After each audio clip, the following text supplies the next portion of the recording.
The media's yelling at me for interrupting Oh, you. okay. So try to wait. Okay, sounds good. Is somebody else sitting here? You know, there was some students up here. Okay.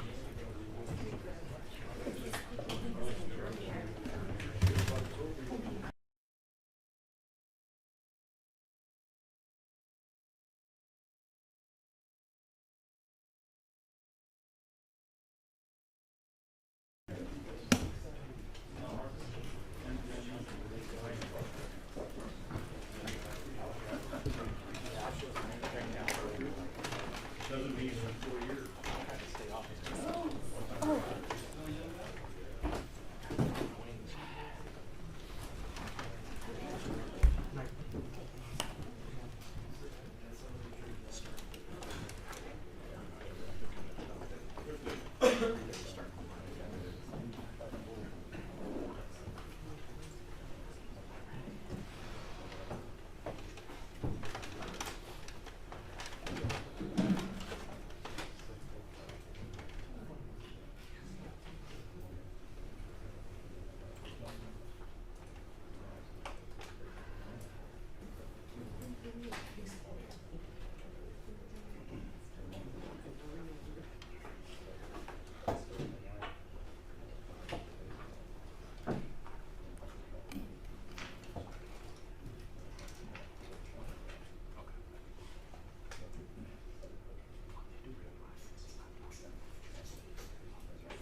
Try that. If not, I'll restart my file. Yes, I did. Yes, I did.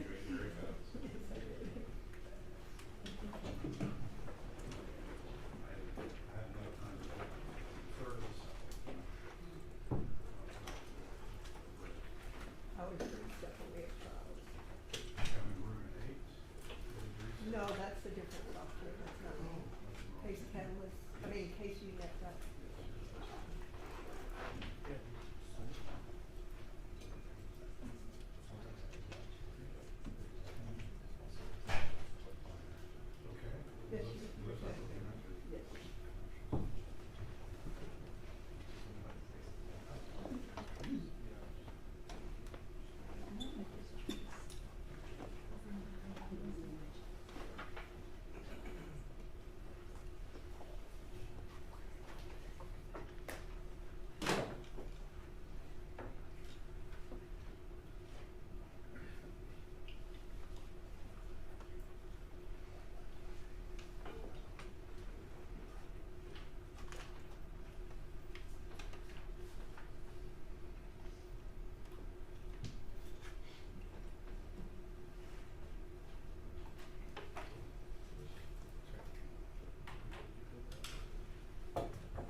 Maybe see it? Everybody has the very good time, everybody good?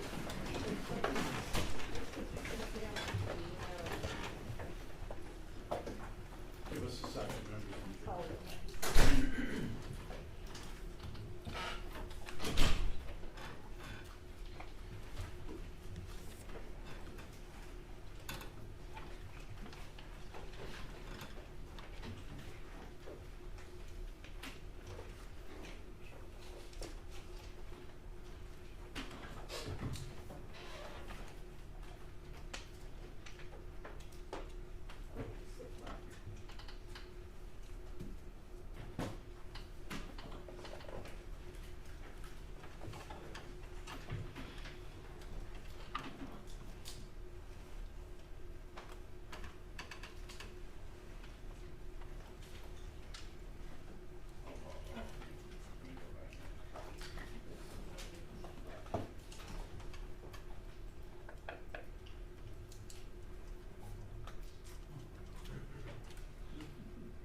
Members of the jury, welcome back. Hope you had a pleasant evening. Hope you had a good morning. I told you what time we expect to go through today. Tomorrow we're looking at the entire day. And because of scheduling issues, Friday is still up in the air. Recognizing all of that, where we last left off, defense, Mr. Sequences, and we're your thoughts. Yes. Ms. Kiedis, I know yesterday we talked about you being certified level 3 as a CSI, but I'm wondering if you could talk about important concepts being someone who collects evidence. Can you explain the importance of documenting the chain of custody to the jury? Yes, the chain of custody is important. We always need to make sure that there are initials or that there's a paper trail showing that we always know where that item of evidence is located. All right, and what are potential consequences of the failure to document how an investigation is conducted and how evidence is collected? I'm sorry. Can you tell the jurors Yes. the potential consequences of a failure to properly document the collection of evidence? Okay. So as far as us not properly documenting evidence, then that goes with the investigation, right? Could mess up an investigation, what a detective is trying to find, what a detective is trying to see, things of that nature. I don't know if your microphone's on, and I don't know if that's your the equipment fault or something. I'm just wondering if the jurors were able to hear her. Okay. All right. So could it adversely affect the legitimacy of an investigation if Yeah. things aren't documented? Yes. All right, and I assume that you, being a level 3, meticulously want to document who is in your crime scene, correct? Correct. All right. And would you agree with me that you are required to abide by the San Antonio General Manual, correct? Correct.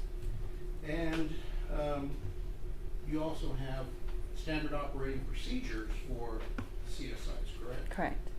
And would you agree that procedure 701.07, which is entitled, well, 701 is entitled crime scene duties, do you agree, correct? Yes. And 701.07 is officers' UEDI specific crime scene responsibilities. Can you tell us what a UTI is? Yes, they are uniformed evidence detective investigators.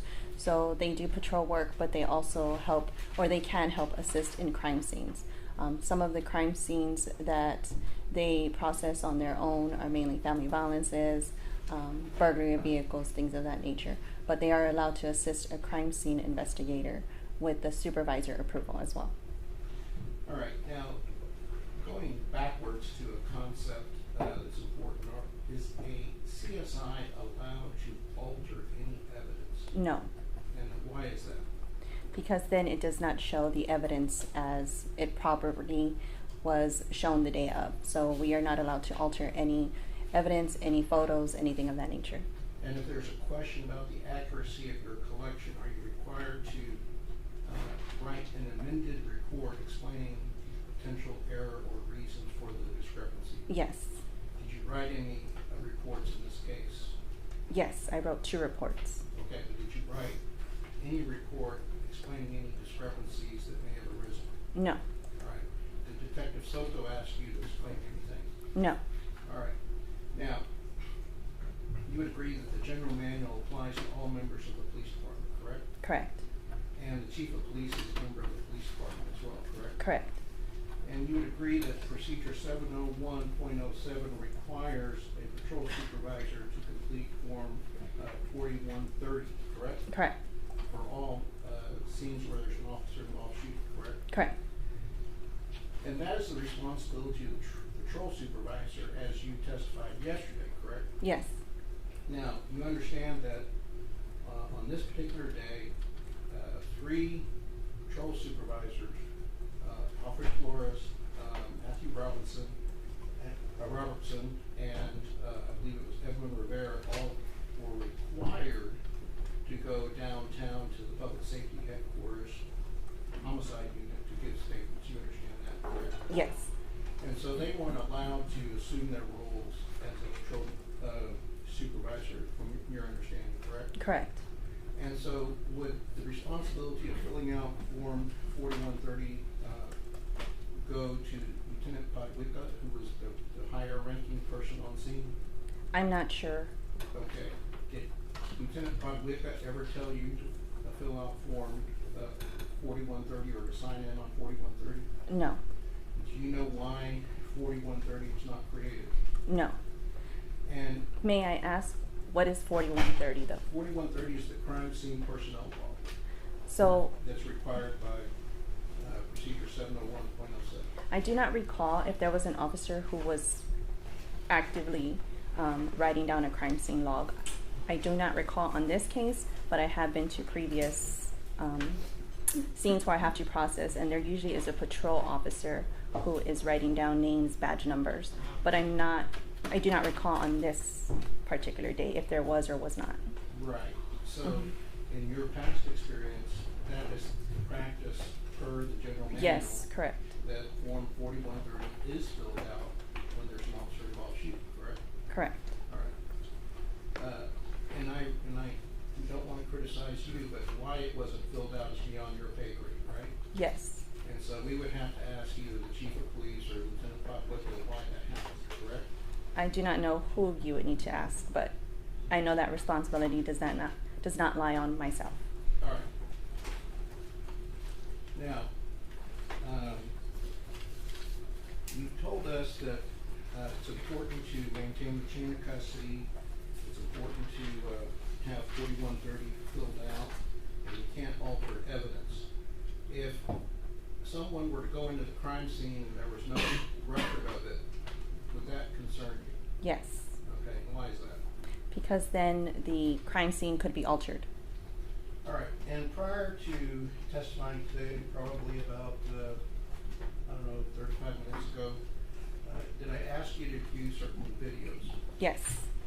And I can show them to you again, but I'm going to ask you questions. If you want to see them again, I can show them to you, okay? Okay.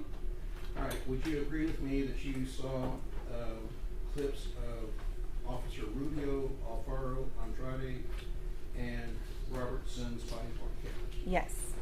And would you agree with me that by looking at all of of those videos, we see that William McManus walked under the crime scene tape at approximately 3:15:59.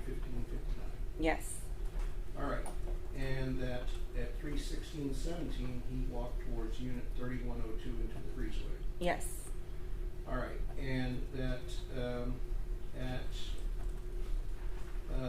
3:17:04 he exited Unit 3102 at the breezeway. Yes. And that at 3:17:07 he moved in front of the patio rails of apartment 3102. Yes. And that he exited under the crime scene tape at 3:19:48. Yes. All right, so would you agree with me that based upon those timestamps on the video that he was at the crime scene for 3 minutes and 38 seconds? Correct. All right. And when I say crime scene, we're talking about inside the tape area. Correct. And we know from Defendant's Exhibit 1, he was at 6200 Old Pearsall Road for approximately an hour, correct? Correct. All right. Now, would you agree with me that your cameras use digital media to collect film or images, correct? Correct. And can you explain to the jury, if you know, what metadata is for that media? No, I would not be able to explain that. I'm sorry. Okay, but do you know what metadata is? Yes. All right. Do you, are you trained that metadata for your film, the photographs that you take have a time and date stamp on it? Yes. And so, when Chief McManus was in the crime scene, if we were to look at your metadata on your digital photographs, we could see where you were located, correct? Correct. All right, and has the prosecution asked you to bring any metadata to court to see where you were? No. All right.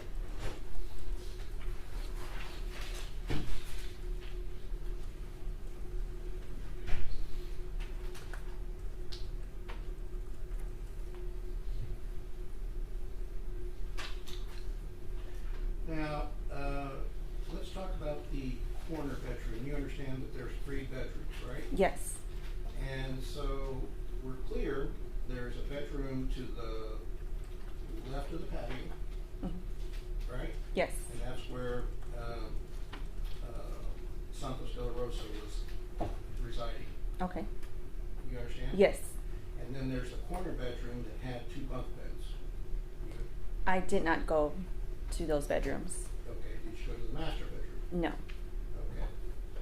And I don't blame you, so don't take it as a slight, but had Mhm. someone told you to go to the corner bedroom to measure the dimensions of the bunk beds, you would have done a stellar job, I'm sure, right? Yes.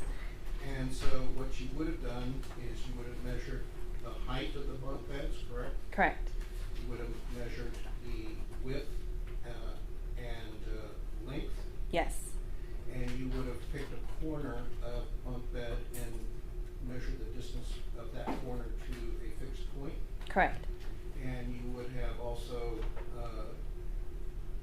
determined the distance from the window to the bunk bed, correct? Yes. And you would have determined the distance between the door to that bedroom to the bunk bed. Yes.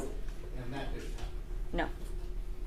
And you indicated that you did not go to the master bedroom? No, I did not. All right. May I approach the exhibits? Yes.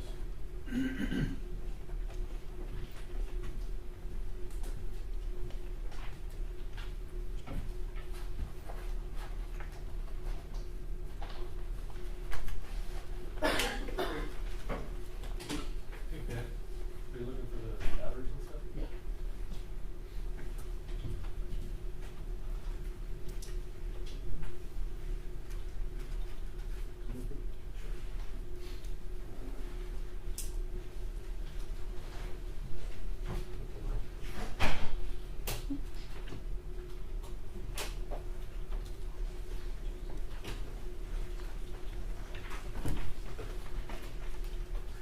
I believe this has been marked for identification as Defense Exhibit 105.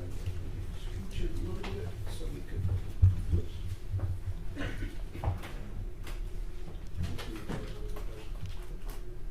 Okay. If this was in the bedroom, you wouldn't have been able to see it, correct? No, I would not have seen it.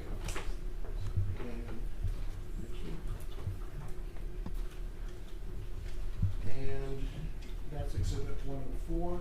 If that was in the master bedroom, you would not have been able to see it, correct? No. You agree? Well, I did not see this at all, so I don't know where it was located at. But if it was in the master bedroom, Correct. or if it was in the corner bedroom, you wouldn't have seen it. Correct. And I believe we're looking at Defendant's Exhibit 102.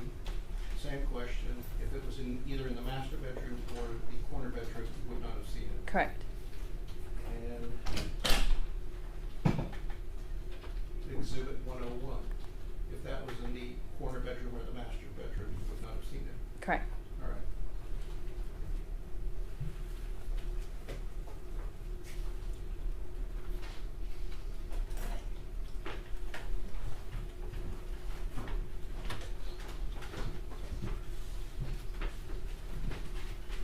And were you directed to the battery that was outside the front door between Unit 3101 and 3102? No, I was not.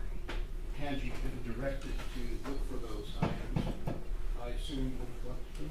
Yes, and we also would have looked in those bedrooms, but we were not directed to look for any batteries. All right. So you weren't told to look for evidence of her destroying the fire alarm system, were you? Correct. Well, the only thing that I was directed to photograph was the closet with the fire alarm, the wires cut.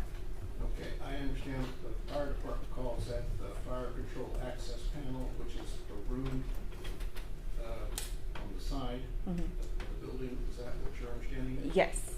Okay, and who directed you to take those photographs? Sergeant Johnson. I'm not sure if he was a sergeant or detective at the time, sorry, but it was Johnson, and it's on my report. All right, and so I assume that as a good CSI, you take direction from your supervisors? Correct. You don't just go all rogue and look for anything that you feel like looking for? Correct. All right.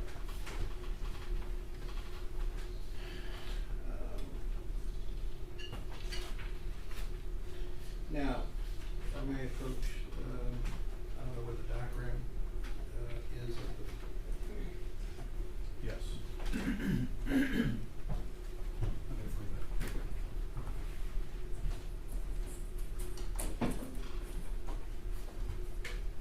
You want to try one? Sure.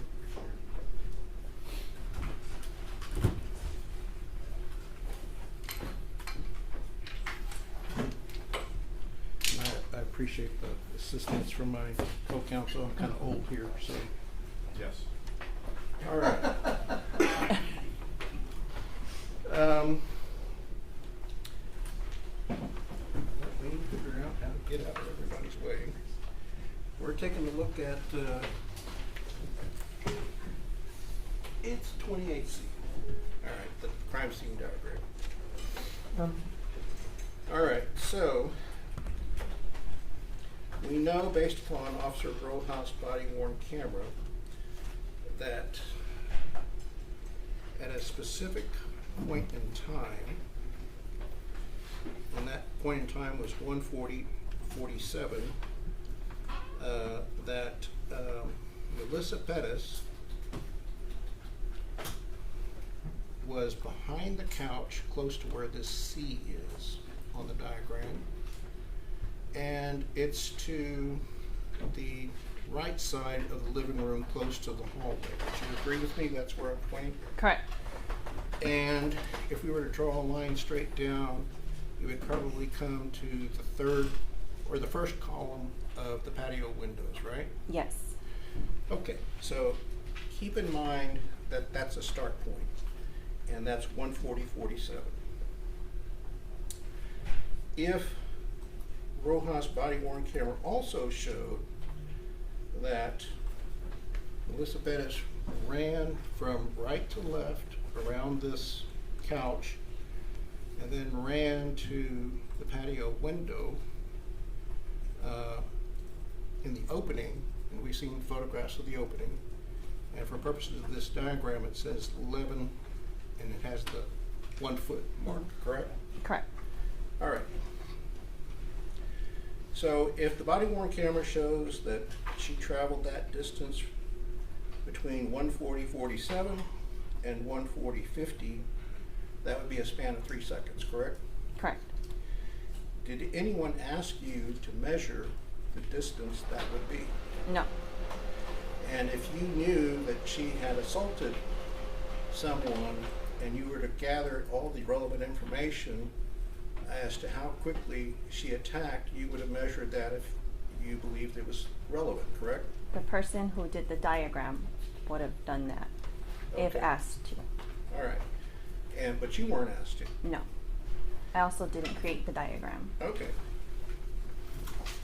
Now, understanding that, we do know that Melissa Perez at 1:52:53 was in the middle of this bedroom, and that's the bedroom where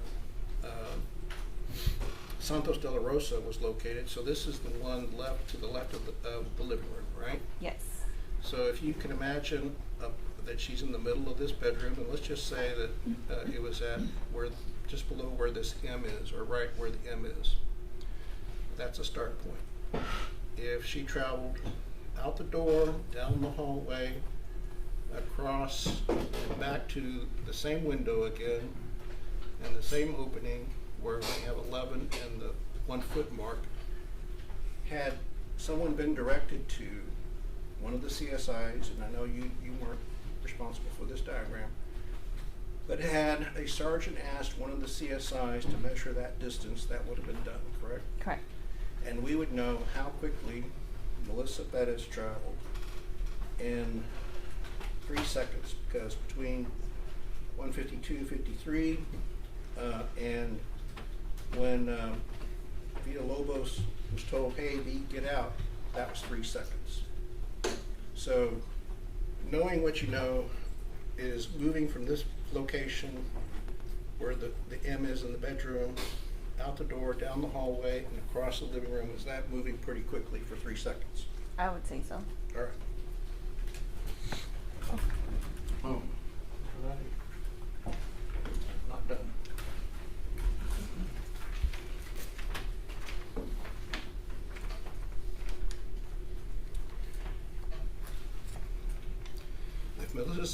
If Melissa Perez was in front of this TV at zero. Take the witness on board, Doctor. Yes. Ms. Diaz, have you watched any of the videos from the crime scene? Any of the body From the cam? body-worn camera? No. Okay, you didn't do the diagram. No. Is he asking you to speculate about information? He's just assuming that he knows that you don't know? Correct. Okay, I would object to that line of questioning. Judge, there's evidence in the record that what I'm asking her hypothetically did in fact happen. And all I'm asking her is did anyone ask her to measure that distance, and could any CSI have measured that distance? All right, so I'm just going to instruct the witness to only answer that if you have personal knowledge and you know. All right.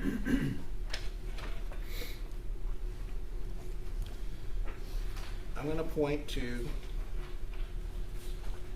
on this diagram, we have I'm assuming it's a right elbow of a body.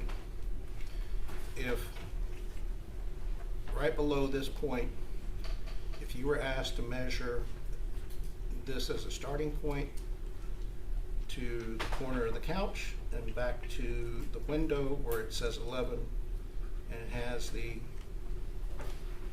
hash mark for foot, you were capable of measuring that distance, correct? Correct. And any CSI present could have measured that distance, correct? If directed, yes. All right. To your knowledge, was anyone asked to measure that? No.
think it's upside down. This is upside down? Sure. All right, so this is exhibit 65. And try to use this pin point. I'll use this one so we don't mess it up. I'm pointing to an area, for the record, is beneath the Venetian blinds. Would you agree? Correct. And it looks like this is divided up into 1, 2, 3 panes. Yes. And so going left to right, I'm pointing to the third pane underneath the Venetian blinds, somewhat to the right of the middle of that pane. Would you agree? Yes. All right. So imagining that point, did anyone ask you to measure the distance from that height to the ground? No. Had you or any other CSI been asked to measure that distance, you could have easily done so, correct? Yes, but I do not know if they were asked or not. I know I personally was not asked. Okay. So, Think this way. Just right in front of you. In front of you. in your report, you would agree there's no indication that that was measured, correct? Correct. And understanding what you testified about documentation and the importance of documentation, would you agree that if you didn't document that it happened, that it's not measured? Correct. All right. And again, it's not your fault. You weren't told. Now, did anyone ask you, assuming this is Alfred Flores, did anyone ask you to measure the height of Alfred Flores to the top of his head? No. And I'm sorry to Mario, he just got a haircut. I didn't mess it up. All right. So, did anyone ask you to measure the height of the back of his head where I'm pointing the pin to the ground? No. Had you been asked to do so, would you have been able to do so? Yes. Yes. Okay. And it was not documented in your report anywhere, correct? Correct. So would you agree that that didn't happen? Correct. So I was not asked to take any measurements or directed to take any measurements. All right.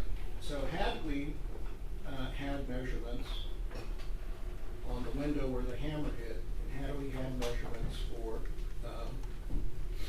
Alfred Flores, we would have a really good idea of how close that hammer came to striking Alfred Flores, correct? I can speculate that yes. All right.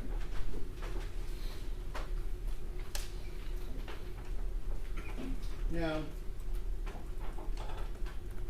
your video camera is different from the body-worn cameras, correct? Correct. Not to disparage body-worn cameras, and we're glad they exist, but would you agree that your cameras have higher quality than police body-worn cameras? I'm not familiar with their body-worn cameras, so I would not know. Okay. Would you agree that your body-worn cameras don't have a fisheye? I don't have a body-worn camera. I'm sorry. The digital camera? Your video camera that you use for crime scene documentation has a normal Yes. lens, right? Correct. So it doesn't warp walls and bend them and curve them, right? Correct. And so would you agree that it's more accurate than a fisheye in depicting reality? In my opinion, yes. All right. And would you agree that a fisheye lens, from your experience, can distort distances? Yes. And so distances can appear a lot farther than they really are, correct? Correct. And let me go back to this diagram if I may.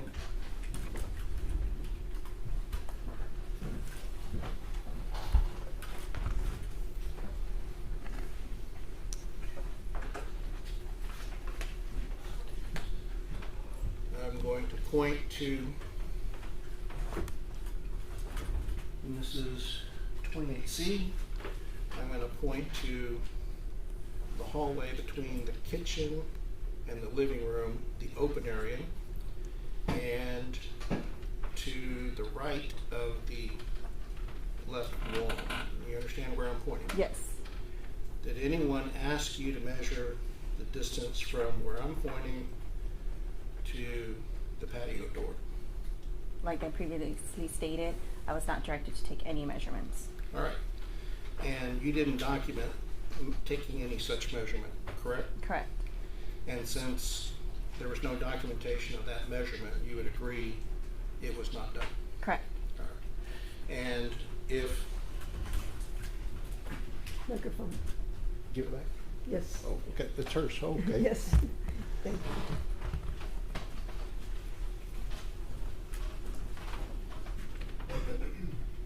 And if you had been told that that information was relevant, you would have taken that measurement, correct? Yes. Now, I don't know if I asked you yesterday, but if this is repetitive, I apologize. Were you asked to search for any wire cutters or pliers? No. All right. And I think you already testified that you did not find any crowbar or pry bar. Other than the hammer, having those pry mark or pry tool. All right, and so I understand from your testimony yesterday that after 2 search warrants, you were able to find 16 shell casings, correct? Correct. But only were able to find 10 bullet fragments, correct? Correct. So based upon that collection of evidence, can we conclude that you were unable to recover 6 bullets if in fact 16 were fired? Correct. All right. Now, the window screen that we saw on the patio, you would agree that you did not collect that? Correct.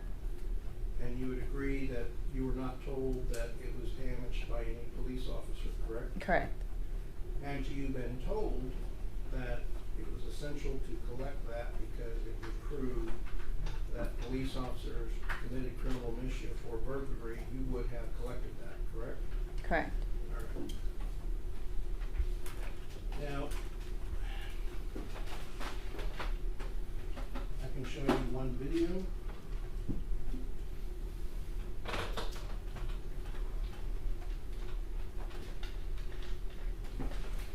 I'm going to ask you to measure the distance that we see in this video.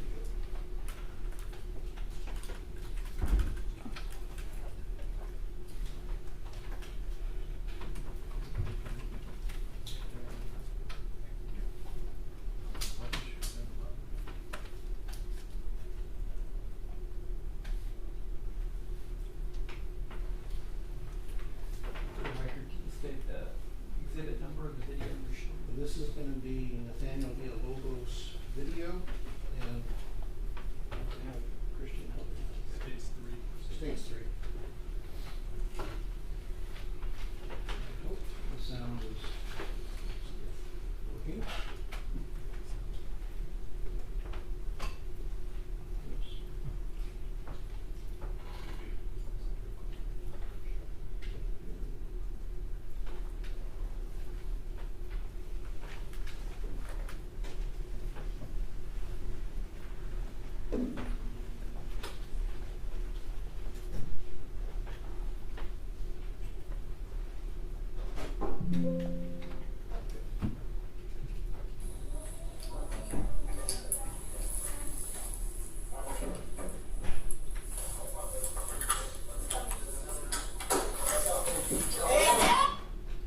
All right, so that's, let me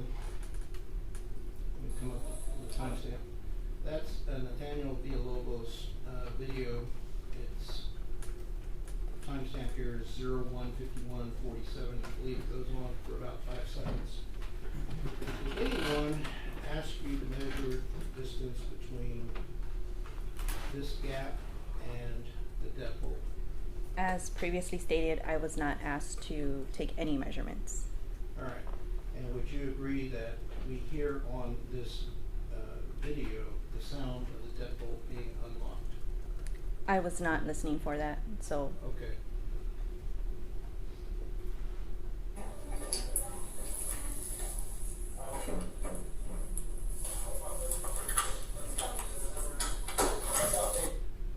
Did you hear it then? yes, All right. And did you see his hand reach for the deadbolt? yes, All right. And would you agree that it appears that he unlocked the door?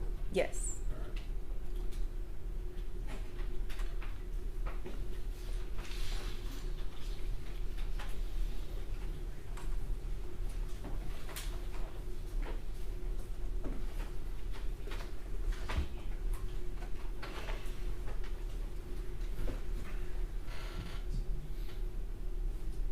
Now, would you agree with me that if there are photographs that clearly show a gap between the TV and the right pillar frame of the patio window, we can rely upon that photograph as being more accurate than the diagram? At this point, yes, because there's not a measurement. All right.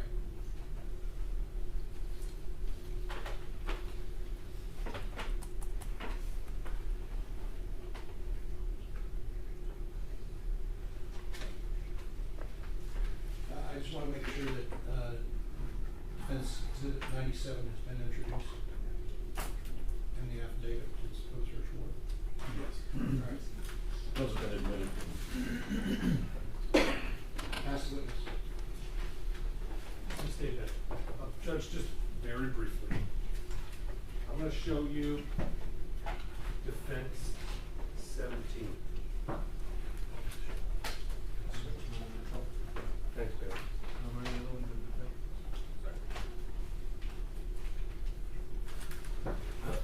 Okay. CSI's collect evidence.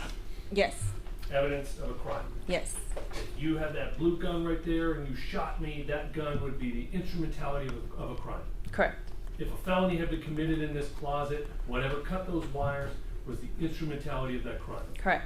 Did you see any pliers, to Ben's point? Did you see any pliers? I did not. Hardware scissors, No, sharp knife, wire cutters? Did you see anything like that out in the apartment? no, Did you collect, or did anyone, to your knowledge, collect anything like that in the apartment? no, So it could have been destroyed by the time you were in there collecting evidence? could be possible. Could have been concealed or tampered with by the time you were in there collecting evidence?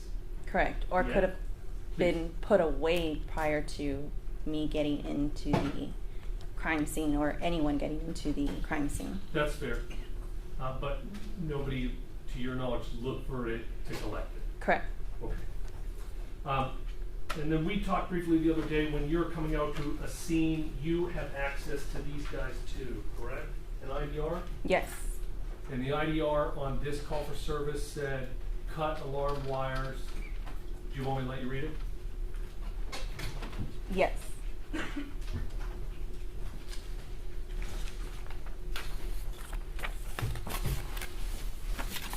Okay, where are you seeing where to Sure. cut?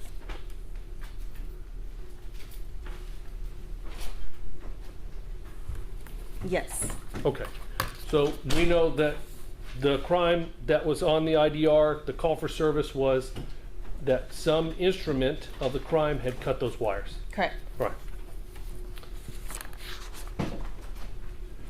How many crime scenes do you think you've been to in your entire career? Numerous. What's the number? 100, 500, 1,000? Hundreds. I Okay. couldn't say how many hundred, but hundreds. How many times in your career have you gone back out 1 year later to look for something? Never. The one time in history you've done that. Yes. And that 1 year later, when you went back out to this crime scene to look for evidence, I guess that had been missed the first time, did you take the Leica machine then? No. We were not directed to take the Leica machine, just to cut in through the walls to try to get the fragments that could not have been retrieved the day of Mhm. because there was still electricity going through and the water. Thank you. And the Leica machine, just so that because we've heard a lot of Leica talk, right? It's a tripod and it's like an AutoCAD. It's like a surveying machine. And it takes a picture of every little object and every little thing in the room and gives you the exact distance to everything in a 3D model in the room, right? Correct. So will you hold this gun, please? If you don't want to point a gun at me, how about point it at me Okay, like I'll that? hold All right. So it would matter if we were trying to analyze data from a crime scene if I was this far away from you, and the Leica machine could show relative to objects in the room how far away I was, Correct. or how far away I was from here, Correct. or how far away I was from here, Correct. or how far away I was from here. Yes. I won't get any closer. Thank okay. you. And so even going out a year later, for the first time ever in your career, across hundreds and hundreds of crime scenes, because something was missed the first time, didn't take the Leica the second time. No. Pass the witness.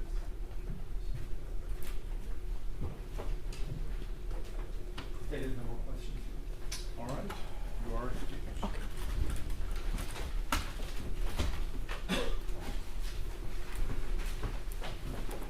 May this witness be released. We don't have anything. All right. State, you can call your next witness.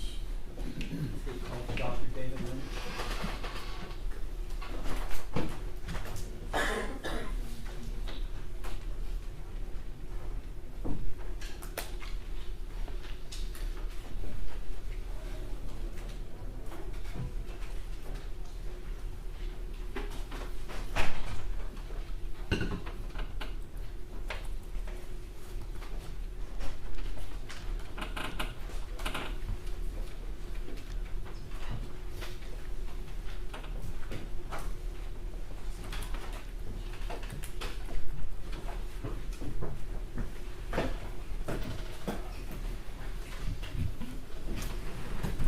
You have a seat.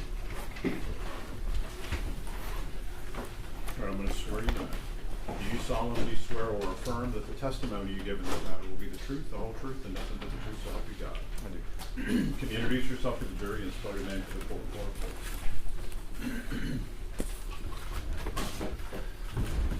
Hi, my name is Dr. David Lynch, spelled Lynch.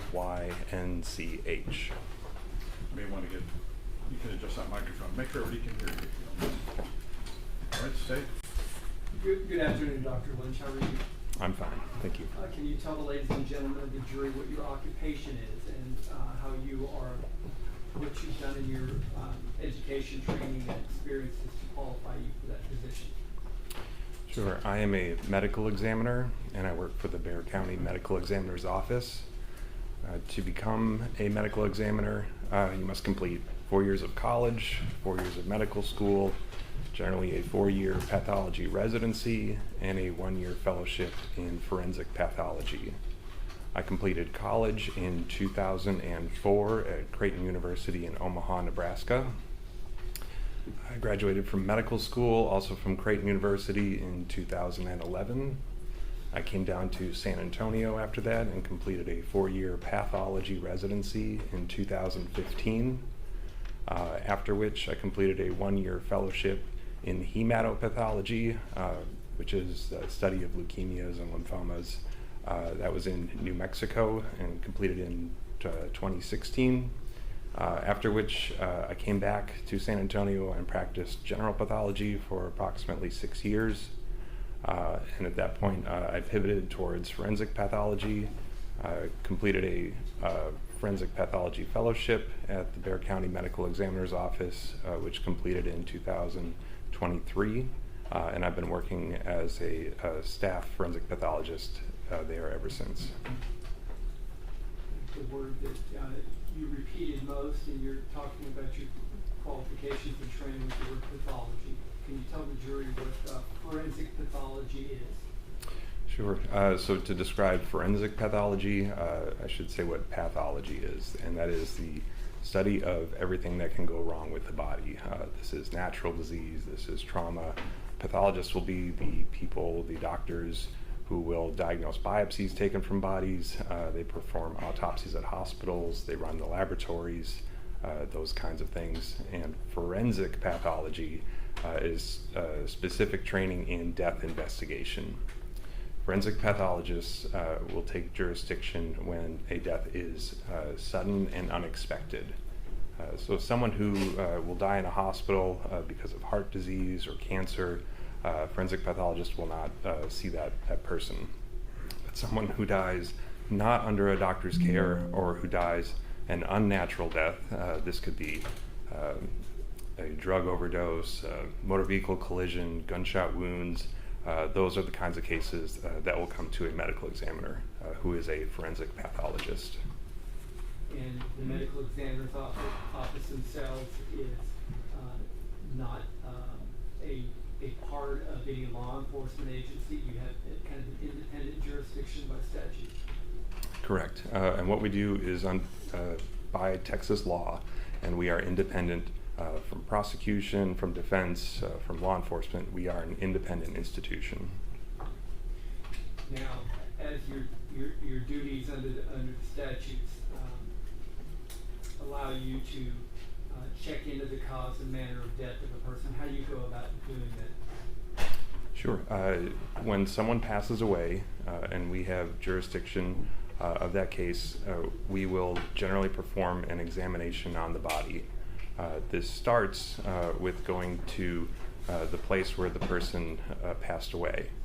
So typically one of our medical legal investigators will go to the scene. They will document what it looks like at the scene, what position the body is in, those types of things. They will take charge of the body and direct it to come back to the medical examiner's office.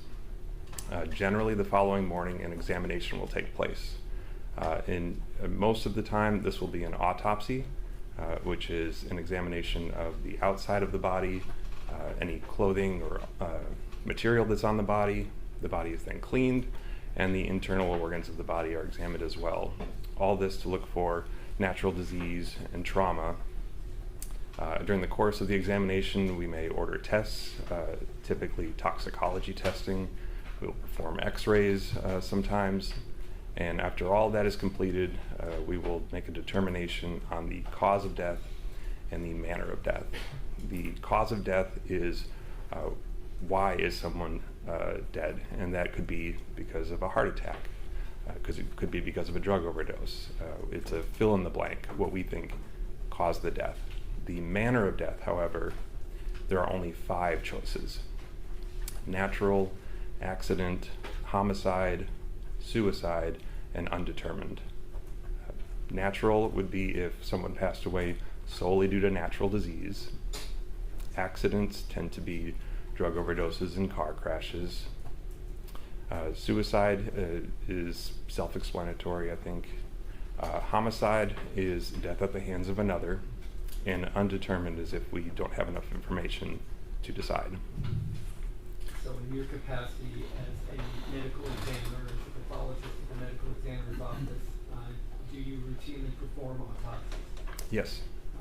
In your career, can you estimate about how many you've done? Approximately 800 to 900. And have you testified before regarding any pathological findings you've made or any autopsies you've performed? I have. Few or many occasions? It's approximately a dozen. Under your lab case number 2023-1552, did you perform an autopsy on a woman named Melissa Ann Perez? Yes. I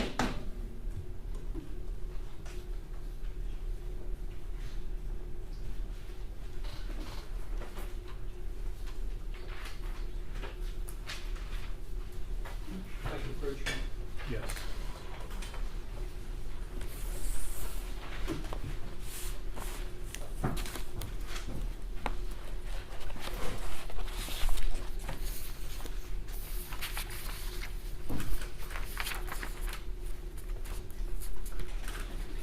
I'll show you what's been marked as.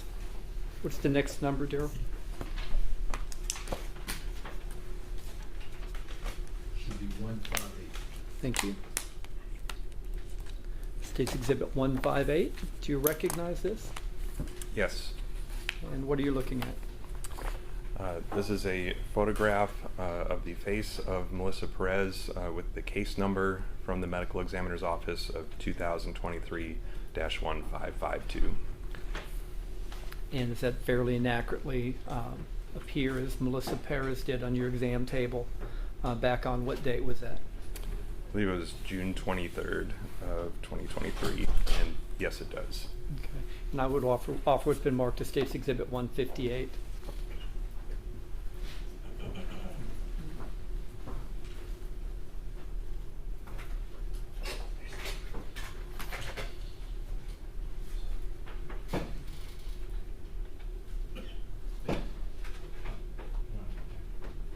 Okay. That's admitted. If I could briefly publish it for the jury, Your Honor. Yes.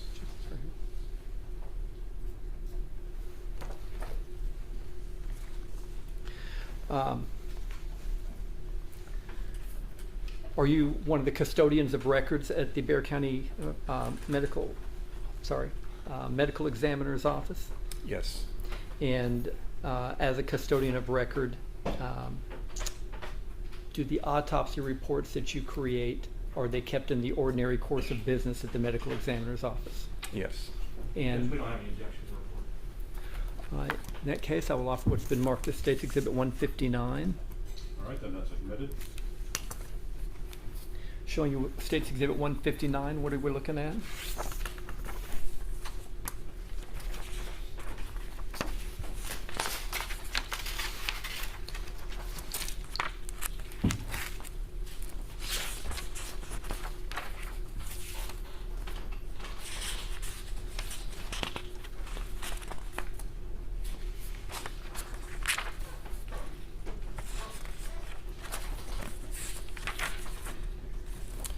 This is a copy of the autopsy report that I produced on this case, including the toxicology report.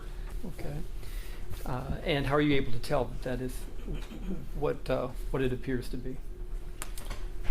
I have the original document, which I compared to, and it appears identical. The report is as I remember it, and it has my signature on it. Okay. And can you describe then, and I can leave this, you have your own copy of it with you, don't you?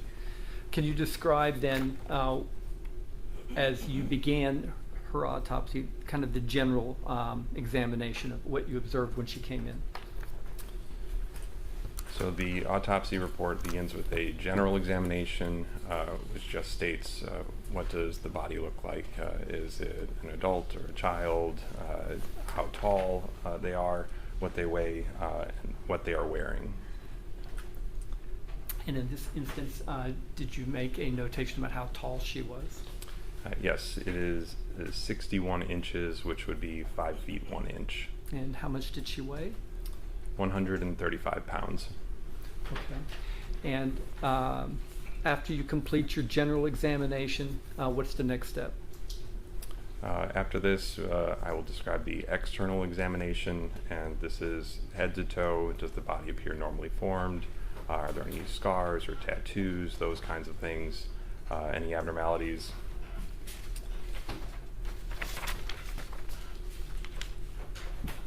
And did you find anything significant regarding her cause and manner and death from doing your initial external examination? Yes, but that is included under the evidence of injury. Okay. Before we get to the evidence of injury, did you also note any evidence of some kind of medical intervention? Yes, there's a section in the report for evidence of medical intervention, and I describe what I found there. So these are tubes inserting into the body,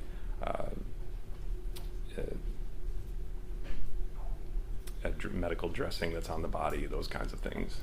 You had mentioned that in instances where a body is located, that you will send your medical examiner's investigator to the crime scene? Correct. And do they also take pictures when they're there? Yes. Okay. And do they make notations for you in your records about the condition of the body and where it was found, and have some kind of information about the setting. Yes, our investigators will prepare a report for us before we begin the exam. Okay, and you would have that here, Yes. right? And then when you started looking into what the evidence of injury was in this case, what were your findings? The major findings are 2 gunshot wounds. The first gunshot wound is to the right breast, and this projectile goes through the liver, it goes through the aorta, and then it goes through the rib on the left side before being lodged in the body. Okay, and you had prepared, and it's admitted as part of your autopsy, a diagram as well, right? Correct. And in this diagram, does it illustrate the placement of the wound that you saw? Yes, and it's labeled as GSW number 1, or gunshot wound number 1. Okay, and let me put this on the screen as we talk about this. This is Exhibit 159.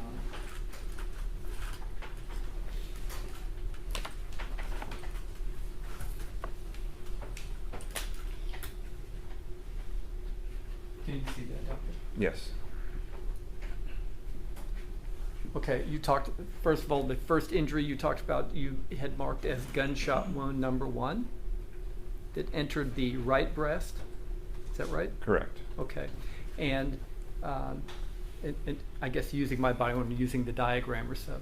So it entered from this side, and on the diagram, you've got it indicated there, GSW number 1 entry. Correct. First of all, how can you tell whether it's an entry wound or an exit wound? In general, entry wounds are circular. They tend to have a rim of abrasion or scraping of the skin, as opposed to an exit wound, which tends to be irregular. In this case, there's no distinction to be made because the one wound I have leads to a bullet. Okay, and you find a bullet that started that entered in the right breast and ended lodged in the body in another place. In the left back. The left back. Okay. And with respect to these injuries, did you take photographs of each of them? Yes.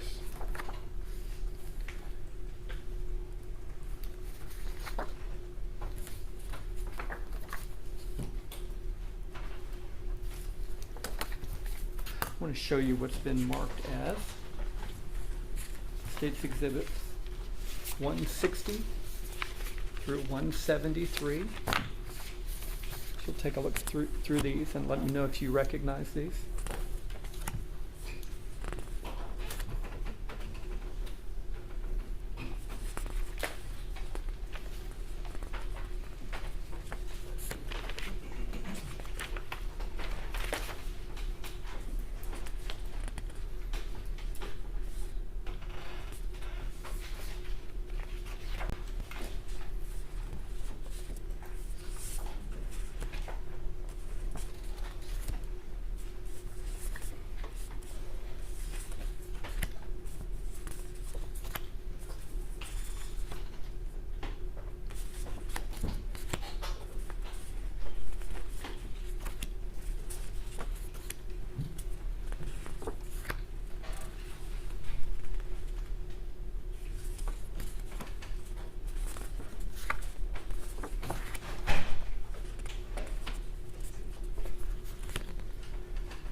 These are photographs from the autopsy.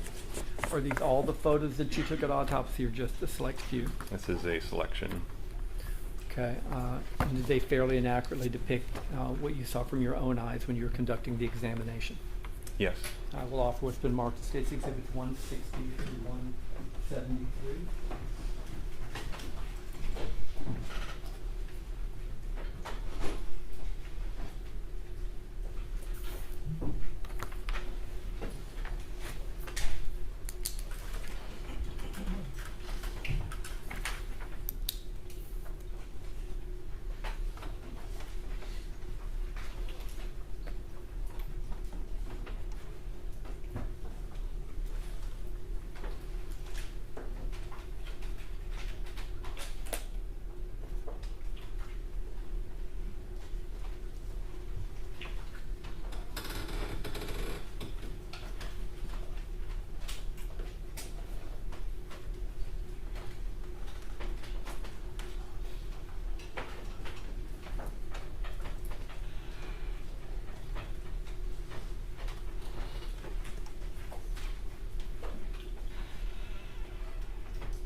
David, no joke.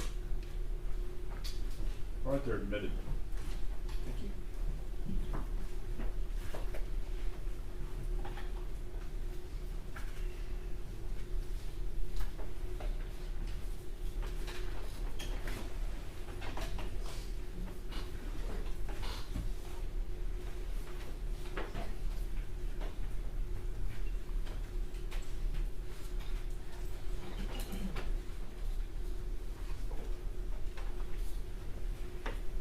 With respect to gunshot wound number 1 that you saw, I'm going to show you what's been marked as State's Exhibit 169.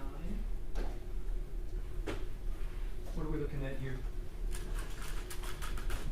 This is a view from the right side of the body, near the blue postcard is a irregular defect. This is the entry gunshot wound on the right breast.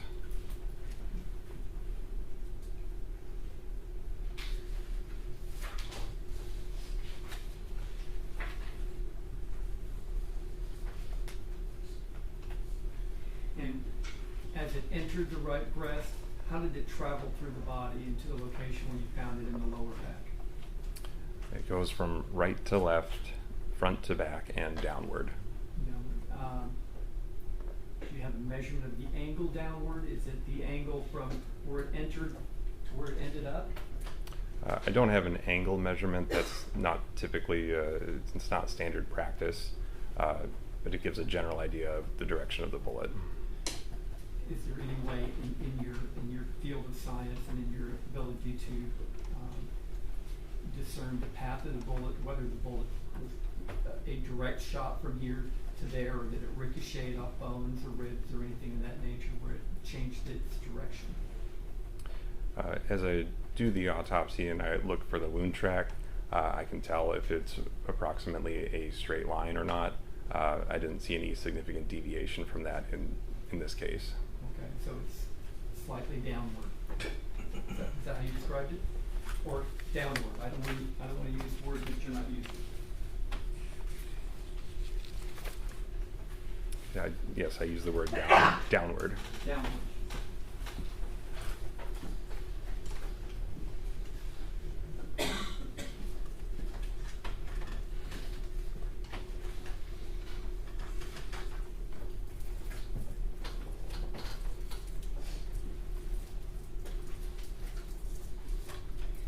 And in your efforts to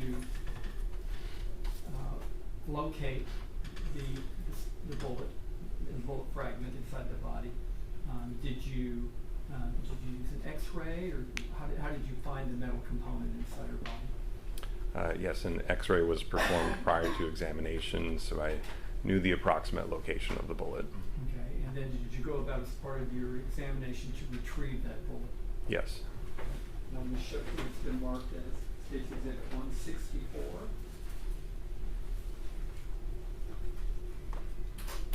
What do we see here? This is a view from the back side of the body.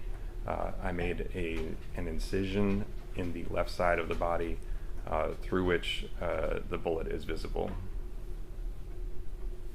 State's Exhibit 165. This is a close-up of the same bullet.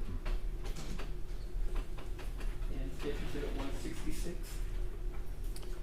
This is a picture of the bullet after it's been removed from the body and cleaned, and it's next to the evidence envelope labeled with the case number. Okay, and then how did you preserve the tracking of this bullet? Would you be able to recognize it again from the packaging that you put it in? Yes. Okay.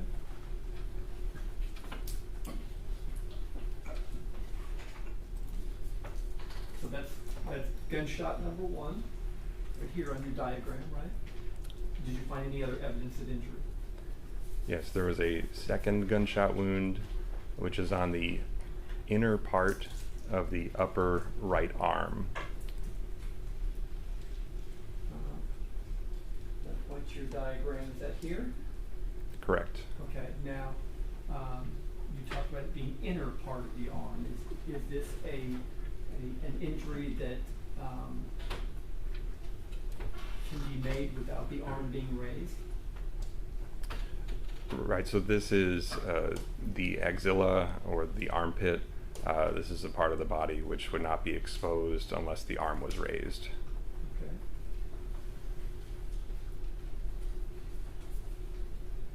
Show you what's in marked as case exhibit 167. Is this a photograph of the gunshot wound number 2 that you have in your report? Yes. Okay. And we can see it's in the right armpit, correct? Yes. And did you track that wound to find out how the bullet passed through the body here? Yes. So this bullet goes into the armpit. It strikes the 2 major vessels which are in the arm, and then it proceeds out through the upper right back.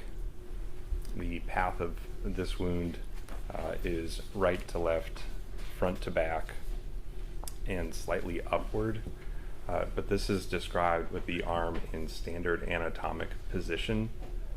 The body diagram that we've been looking at is standard anatomic position. It's not to imply that that is the position the body was in when it was shot. Okay. But if the arm was at her side, the bullet wouldn't be able to enter in that location without it striking another part of the body. Is that fair to say? Yes. Showing you what's been marked as case 162 that we see there. This is an image of the back of the head and the back, and there's an exit gunshot wound on the upper right back. Okay. That corresponds to gunshot wound number 2. Okay.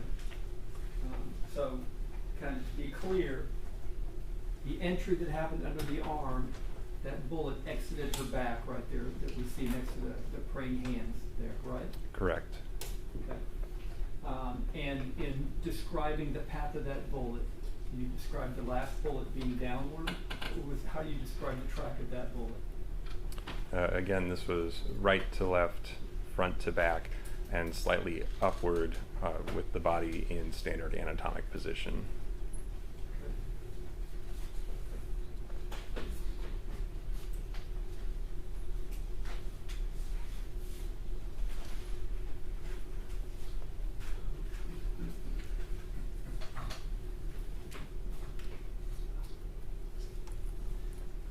Now, did you see any other injuries to Ms. Perez's body? Yes, there were scattered abrasions or scrapes on various parts of the body. In kind of what locations? They were on the face, they were on the abdomen, the right arm, as well as the thighs.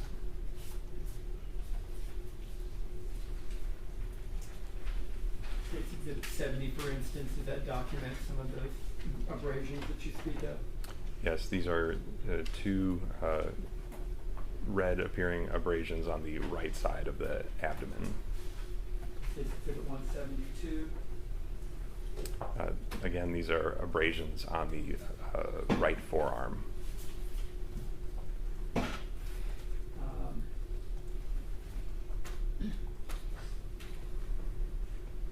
And did she have some injuries to her hands or fingers?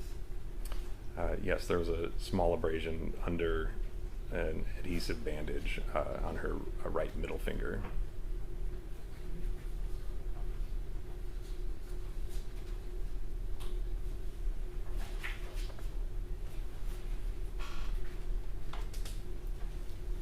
Now, with respect to the gunshot wound number 2, the one that was kind of in the right armpit or so, have you had a chance to see this exhibit before? States Exhibit 174. I've seen either this or something similar to it in the past. Okay. And from looking at this exhibit, well, let me offer it. This is from a still shot from Thompson's body-worn camera, marked States Exhibit 174. I'll offer.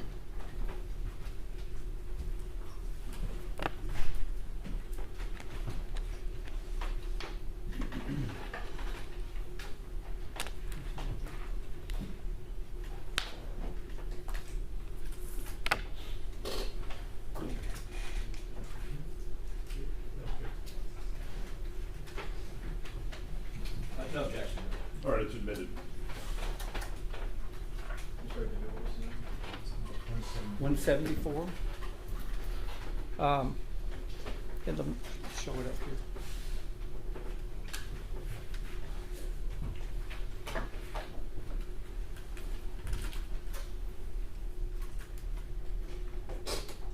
This is dated 6/23, 23, time 2:02:13.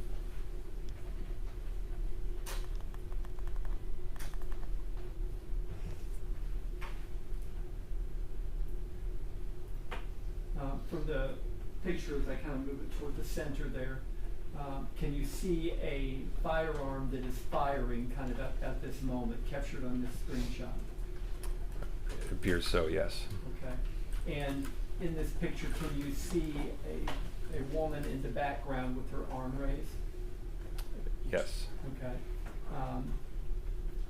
Is it possible that this bullet that was fired at this time is the same bullet that struck her in the location that you had found in gunshot wound? Just speculation. I don't think he's been able to establish that he could do a trajectory of just from looking at a photograph. I didn't ask him if he was certain. I asked him if it was possible and consistent with what he sees. All right, so you can only answer that if you have personal knowledge, and if you know. If you don't know, just say so. Yes, this arrangement between the firearm and the body is consistent with gunshot wound number 2.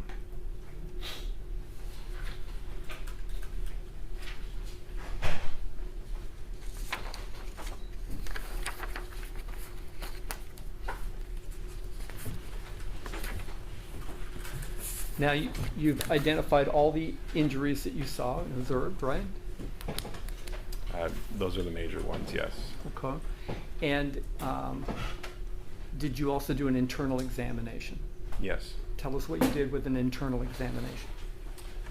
During an internal examination, all of the organs are examined as they lay in the body to make sure they're where they should be, that they're normally formed, after which they're generally removed one by one and dissected, looking for natural disease and trauma.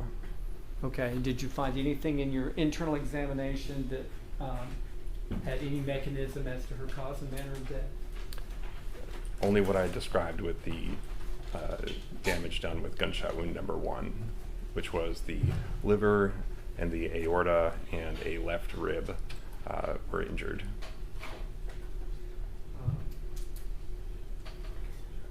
Part of your autopsy, also, did you perform a toxicology? Yes. And tell us why you perform a toxicology on such an examination. Toxicology is routinely run on the vast majority of our cases, and it's always run when it's a suspected homicide. In this case, so out of the hundreds of drugs that we test for, which are prescription and illicit, the only thing that was detected was ethanol, which is drinking alcohol, what would be found in beer or wine or liquor. And the concentration was 0.145. Does that have any legal significance in the concentration that you found? Legal intoxication is defined as 0.08, so this is more than that level. Okay. During your examination, did you find any evidence of disease that would keep her from living a normal, active life, but for the gunshot wounds? I did not find any significant natural disease.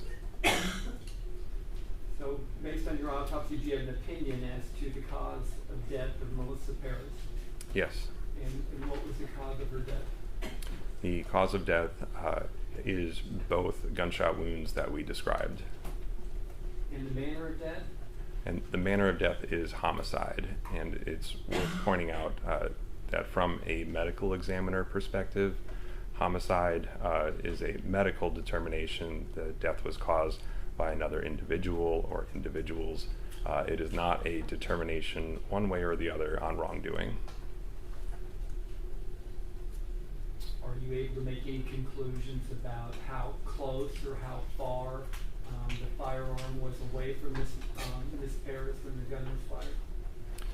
When we look at gunshot wounds, we look for evidence of close range firing. In my world, that's defined as about 3 feet or so. Within that range, it's not just the bullet that comes out, but gunpowder particles and soot, other things which can be deposited on the body. I did not find any evidence of that. However, the abrasions that we talked about that were scattered on the body, these are the kinds of things that can be seen when a bullet goes through an intermediary object or something else. It could be a window, a wall, some other object. When that happens, the bullet will carry with it some other fragments, and those can leave marks on the body similar to what we saw. And I want to draw your attention back to the bullet you pulled from Ms. Perez's back.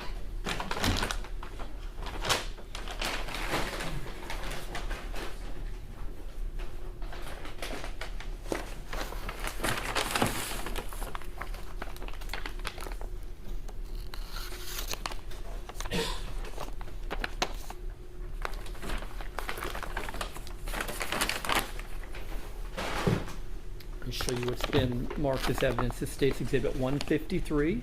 Okay. Do you recognize this packaging here? Please take a look at it. It is packaging that was not done by me. It's labeled with Bexar County Criminal Investigation Laboratory. Okay, that's Bexar County Criminal Investigation Laboratory. Is that located in the same building as the Bexar County Medical Examiner's office? Yes. Okay, I'm going to open this up and tell me if you recognize what's contained in here. Okay. By the way, before I just cut it, was this sealed? Yes.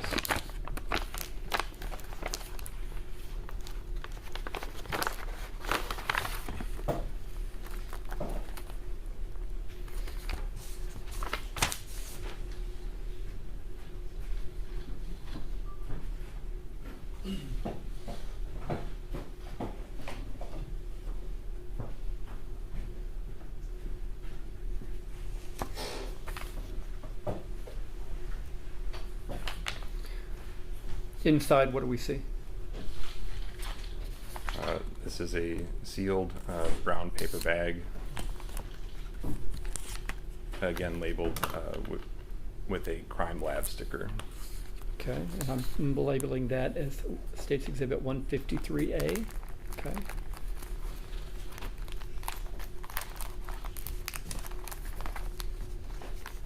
I'm going to cut into this. This is also sealed, is it not? It is.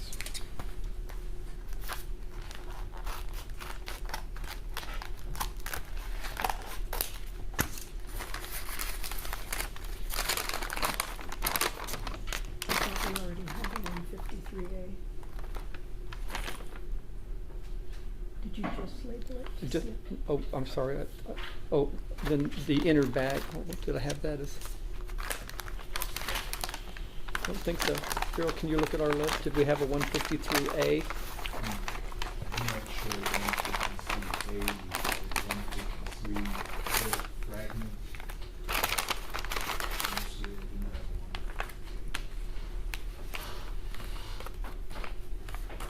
one. Okay, I've opened up 153A, right?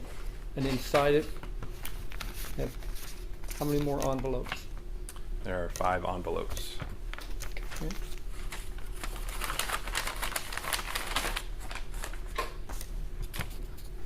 Which I will label 153.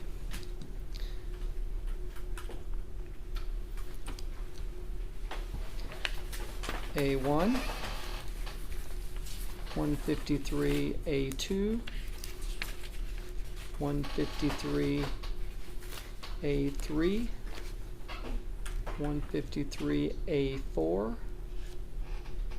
153 A5.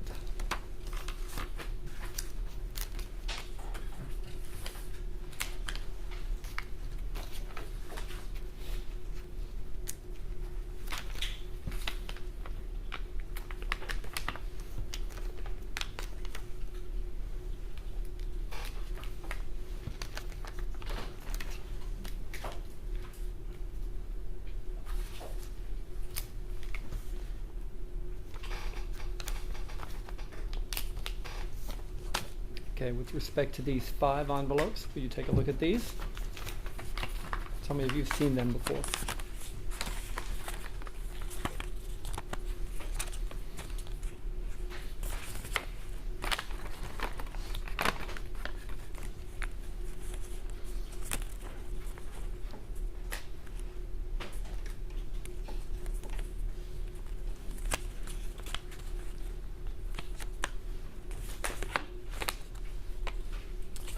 Yes, this is evidence which I collected at the time of the autopsy and sealed into these envelopes.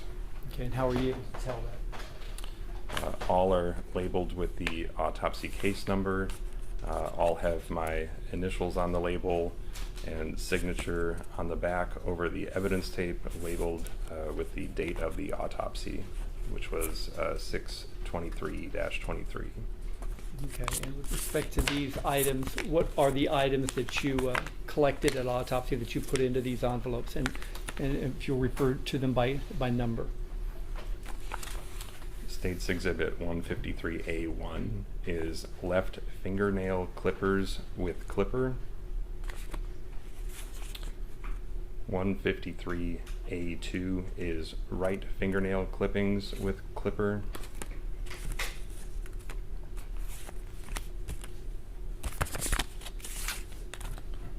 153A3 is projectile from left back.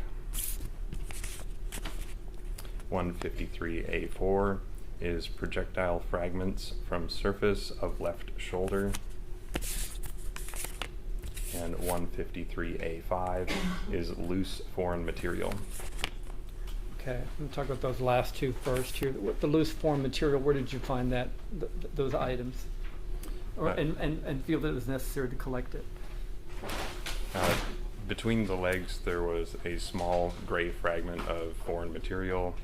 I didn't recognize it as a bullet or a bullet fragment, but I elected to collect it as evidence. Okay, when you talk about the fragments from the left shoulder, tell us what you observed there. And I didn't mention this before, but upon first examining the body, there were 2 small metallic fragments on the top part of the left shoulder. They appeared to be projectile fragments, and I collected them. Okay, do we know if they're metal or plastic or wood or anything? They appeared to be metal. Okay. And with respect to 153, is it A3? Is that the bullet you recovered from the autopsy? Yes. The one found in the in her the left back that we saw the photo of, right? Correct. Okay. And with respect to that exhibit, does it look like it was forwarded for further testing? Yes. Okay. And then the envelope itself that you have after the further testing, was it sealed and returned in this envelope, the same envelope you had? Correct. There is an additional evidence seal. Okay, since the time you initially sealed it? Yes. Right? Okay. Thank you. And I would offer all these exhibits, 153A and 153A1, A2, A3, A4, and A5. They're admitted.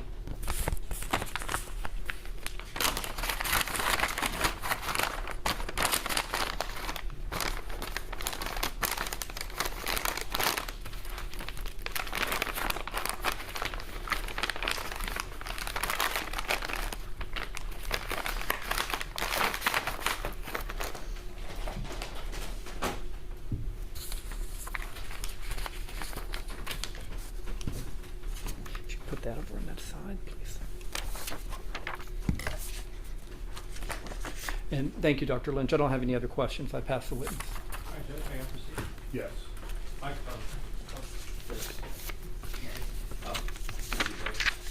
Chair, my name Let's go ahead and take a short break. All right, for the jury.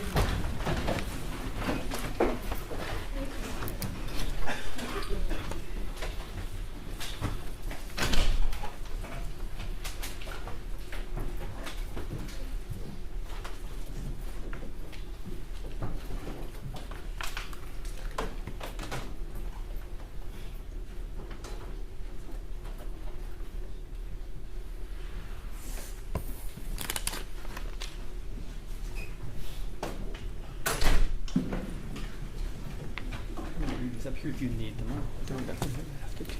Do you need to take that through? Yeah, I got time for that. You may. I can leave my stuff here. You can. Thank you for being such a good witness. Oh, sure. I try not to talk too fast. Thank you. Sure. Nice and low. Yeah, just give me the signal if I speed up too much, yeah. No, you're good. Thank you. I'm taking that. Does stuff like that. Yeah. Okay. I have a tape measure.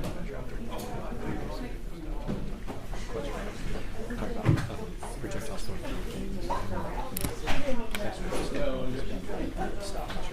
So we'll just be doing some of that. Okay. Other measurement, if I could, cobalt.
Yeah, in the back, like, where the jury was at.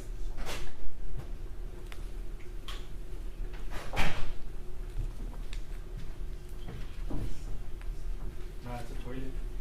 Yeah.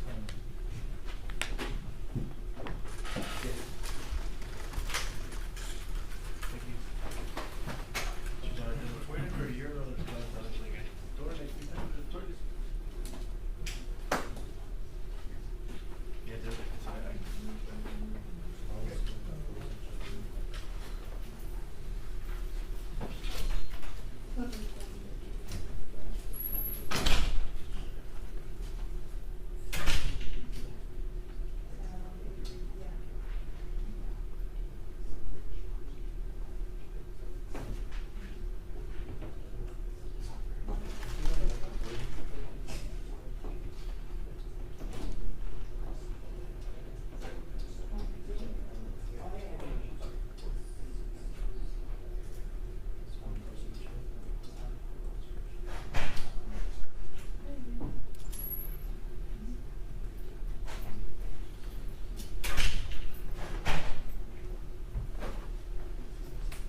two different pictures, both marked as 170. Is that a problem? At this point, probably not. What are rules? 70. I just didn't. I've got another. Hey, Christian, good catch. No, Alex, So it's not. 70, finish up on, see what this, you just need to pull out. Okay. No worries. Okay.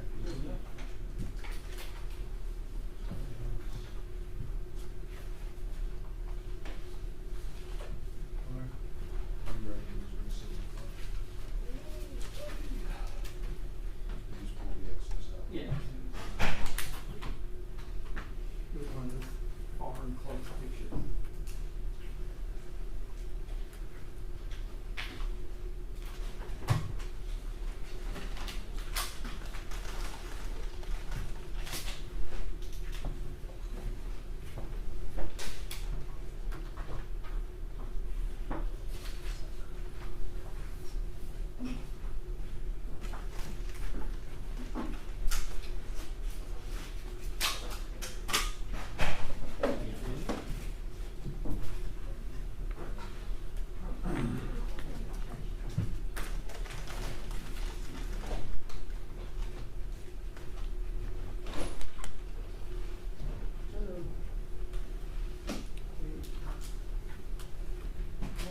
As soon as tomorrow.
certainly study.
All right for the jury?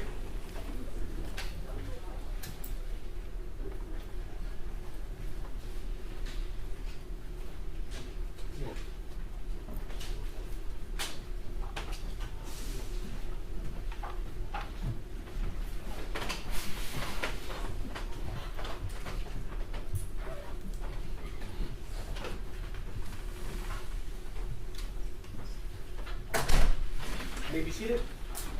All right, welcome back members of the jury. Proceed, Judge? Yes. Thank you.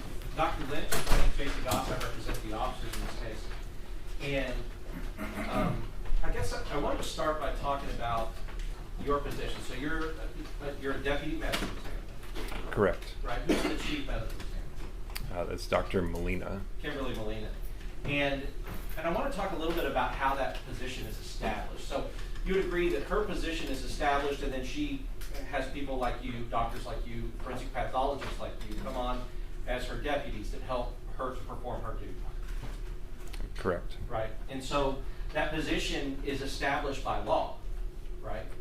Yes. And the law says that in counties of our size, that there shall be a chief medical examiner that performs autopsies, right? Yes. Right, and just to give a little, I guess, a little background, autopsies are to be performed unless there's a few circumstances not. Unless it's a death in the hospital that is pretty clear exactly what was going on and what happened, or under the care of a physician, like somebody who is in hospice, and they have a physician that can certify that they've had a terminal disease, things like that. You wouldn't be performing autopsies on that. Depending on the circumstances, if there are no suspicions for anything unnatural contributing or causing death, then you are correct. The treating physician would sign the death certificate. Yeah, I mean, because that's right. Because when Nico was DA and we were in the DA's office, we prosecuted Janine Jones, who was a nurse who was killing babies in the hospital, and that would be a situation where you would definitely want to have an autopsy, right? Yes. But I guess what I'm trying to say is that really, under law, your position has been established to really investigate accidents, suicides, homicides, or something that's undetermined, right? Or when it's unknown, which is very common for us, where it's completely unknown why a person is dead. Right.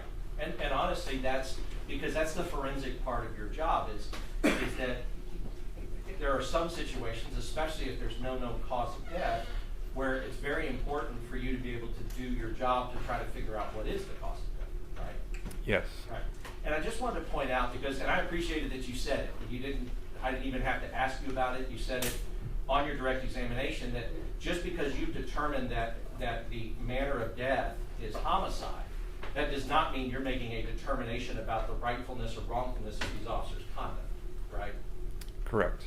Because, in fact, the statute mandates that you have to put it in one of those categories: homicide, suicide, accident, or undetermined. Correct. Right?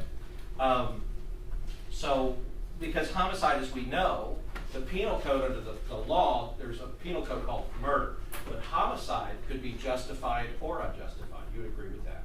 Yes. Right. And so a justified homicide just means that a person caused another person's death, but they were justified under the law in doing so. Right? Yes. And then, but that's not a determination that you make at all with an autopsy, and that's not a determination a forensic pathologist or a deputy medical examiner would ever make. You would agree with that? I agree. Good. So I want to talk a little bit about, if you have the report up there with you? Yes. If you can go to the toxicology report.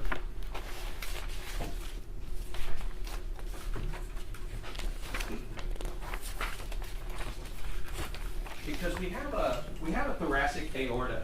Judge, may I use the well to demonstrate? Yes. We have a thoracic aorta. Could you tell me where on my body the thoracic aorta would be located? It's in the chest next to the spine. So it would be like back here? In front of the spine, a little bit to the left. Understood. Would it be the middle of the chest? Yes. Okay, so the thoracic, I guess, means this part of the body. Yes. Yes. And the aorta is important because the aorta is basically the main line, the blood that runs through the body, for this part of the body. Yes. And aortas, they're important because, well, you're the doctor, so why don't you please tell the jury what purpose a thoracic aorta serves? The aorta is the main artery which carries blood from the heart to the rest of the body. Right. So, and we're going to talk a little bit about, but I think your determination in your examination determined that Ms. Perez's thoracic aorta was damaged. Yes. Right. Okay. And but for now, when you testified, you said that the blood alcohol concentration that she had was a 0.145. Is that right? Yes. Now, there's also vitreous. What does vitreous mean? Vitreous is the fluid behind the eyes, and typically when we test for alcohol or ethanol, we will test both blood and the vitreous fluid. Right. And so the vitreous fluid would be, and just so that, I guess just so that the jury is clear, you understand as a doctor that alcohol is metabolized by the body, by a living body. Yes. And so what that means to you is that if somebody drinks alcohol, the body will eventually metabolize that alcohol, and it'll eventually, blood alcohol concentration can be here, and then after time with metabolization by the body, it'll go down and eventually go down to zero.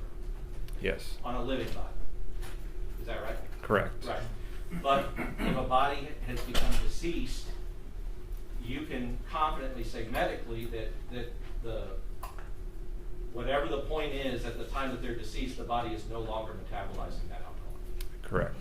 And so that would be a result that you could feel like at the time that the person was deceased, this would have been their blood alcohol concentration. Correct. All right. So on your report, you talked about a 0.145, and I guess this is not necessarily your job, but you are trained to know what the blood alcohol concentration limit is for driving in Texas. Yes. And what is that limit? As I mentioned, it's 0.08. Right. And so 0.08, when you look at what you said was a 0.145, 0.08 means you have to go 0.09, 1.10, 0.11, 0.12, 0.13, 0.14. Right? Like you would be going up from 0.08. Correct. Right. But in the vitreous that you took, the ethanol, what was that number? 0.181. 0.181. So that number was much higher than in the I guess the thoracic aorta. You would agree? It is higher. Yeah, and what I say by much higher is that just so that we can get an idea, it's 0.04 higher, about, give or take. Correct. And 0.04 would be half of what somebody would get to become intoxicated as far as the driving laws of the state. Does that make sense? If 0.08 is your limit of level of for intoxication for driving, 0.04 is half that amount, right?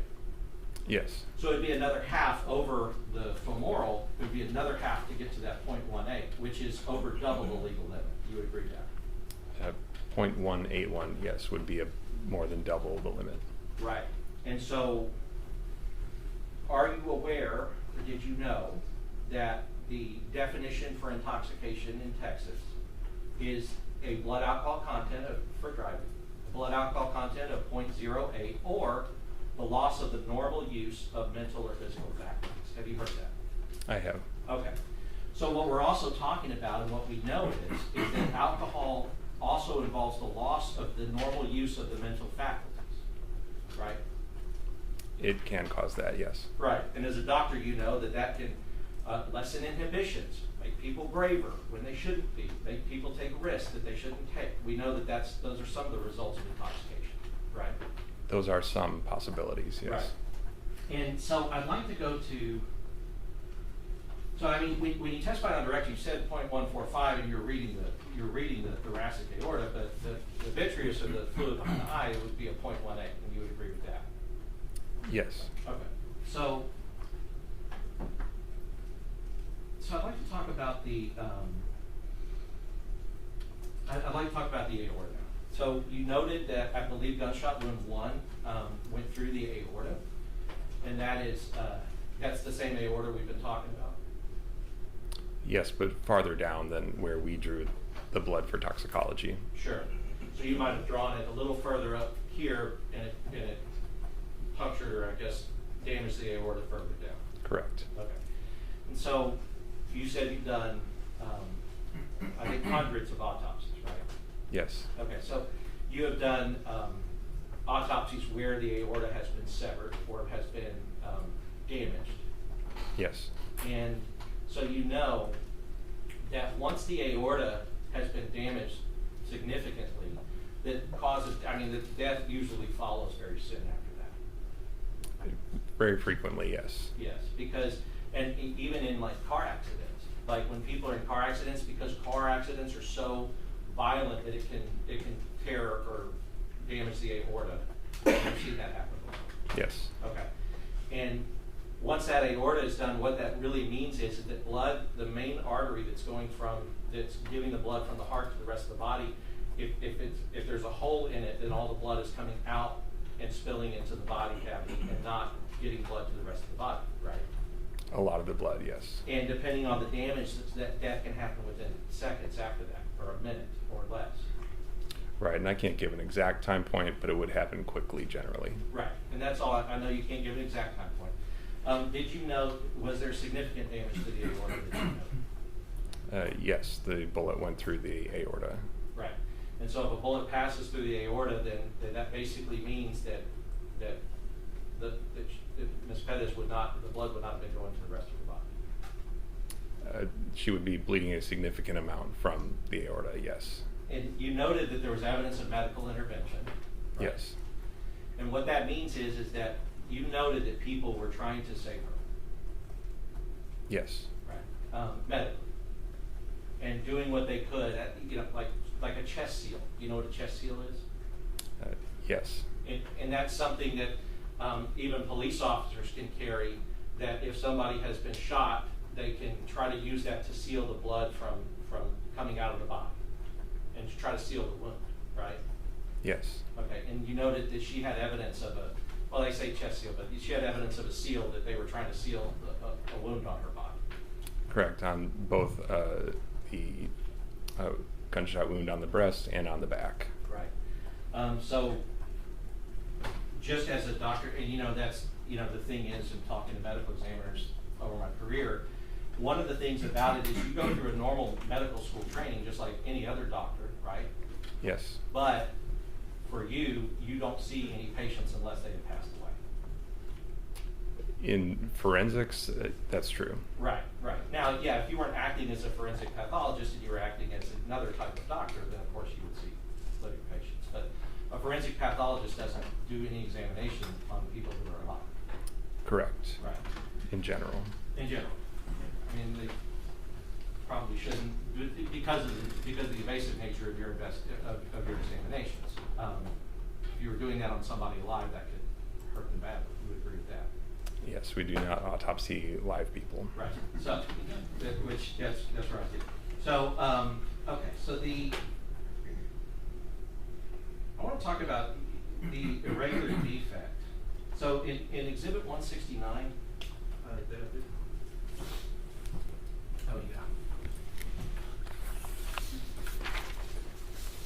So if we could go through a little bit and just talk about, I know you did talk about it a little bit on direct. I'd like to talk about it a little more. Entry and exit wounds. So one of the ways that you've been trained to identify if this is a wound where the bullet has come in or a wound where the bullet has gone out is the shape and the nature of the injury that is made on the skin or on the body, right? Yes. And so that would be what you usually have with an entry wound is a clean entry, because a bullet that is going into a body is going to go in, if it doesn't have anything in between it, it's going to go in on the spiral pretty straight, and so it's going to go in cleanly. You would agree with that? Normally. Normally, yes. Right.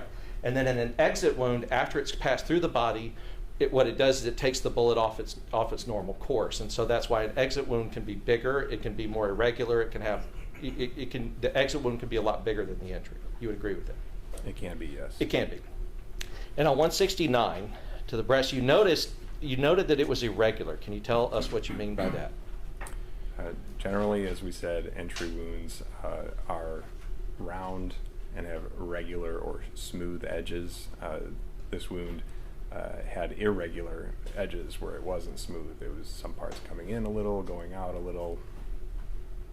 And the reason that can happen is that if it passes through an object, if a bullet passes through something before it hits somebody, it can throw the bullet off its trajectory, right?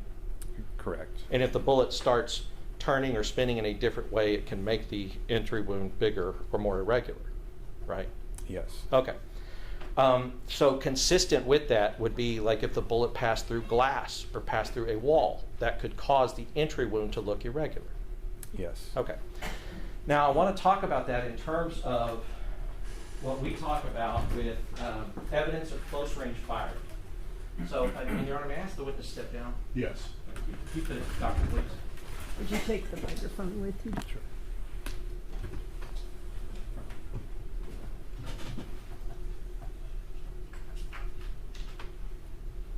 Just hold it if you would.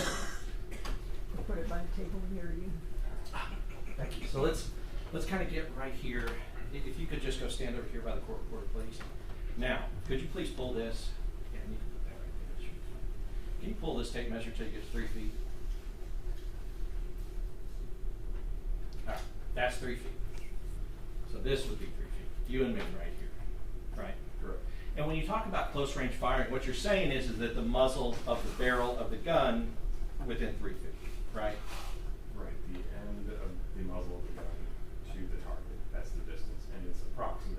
It depends on the gun, the ammo, other factors like that.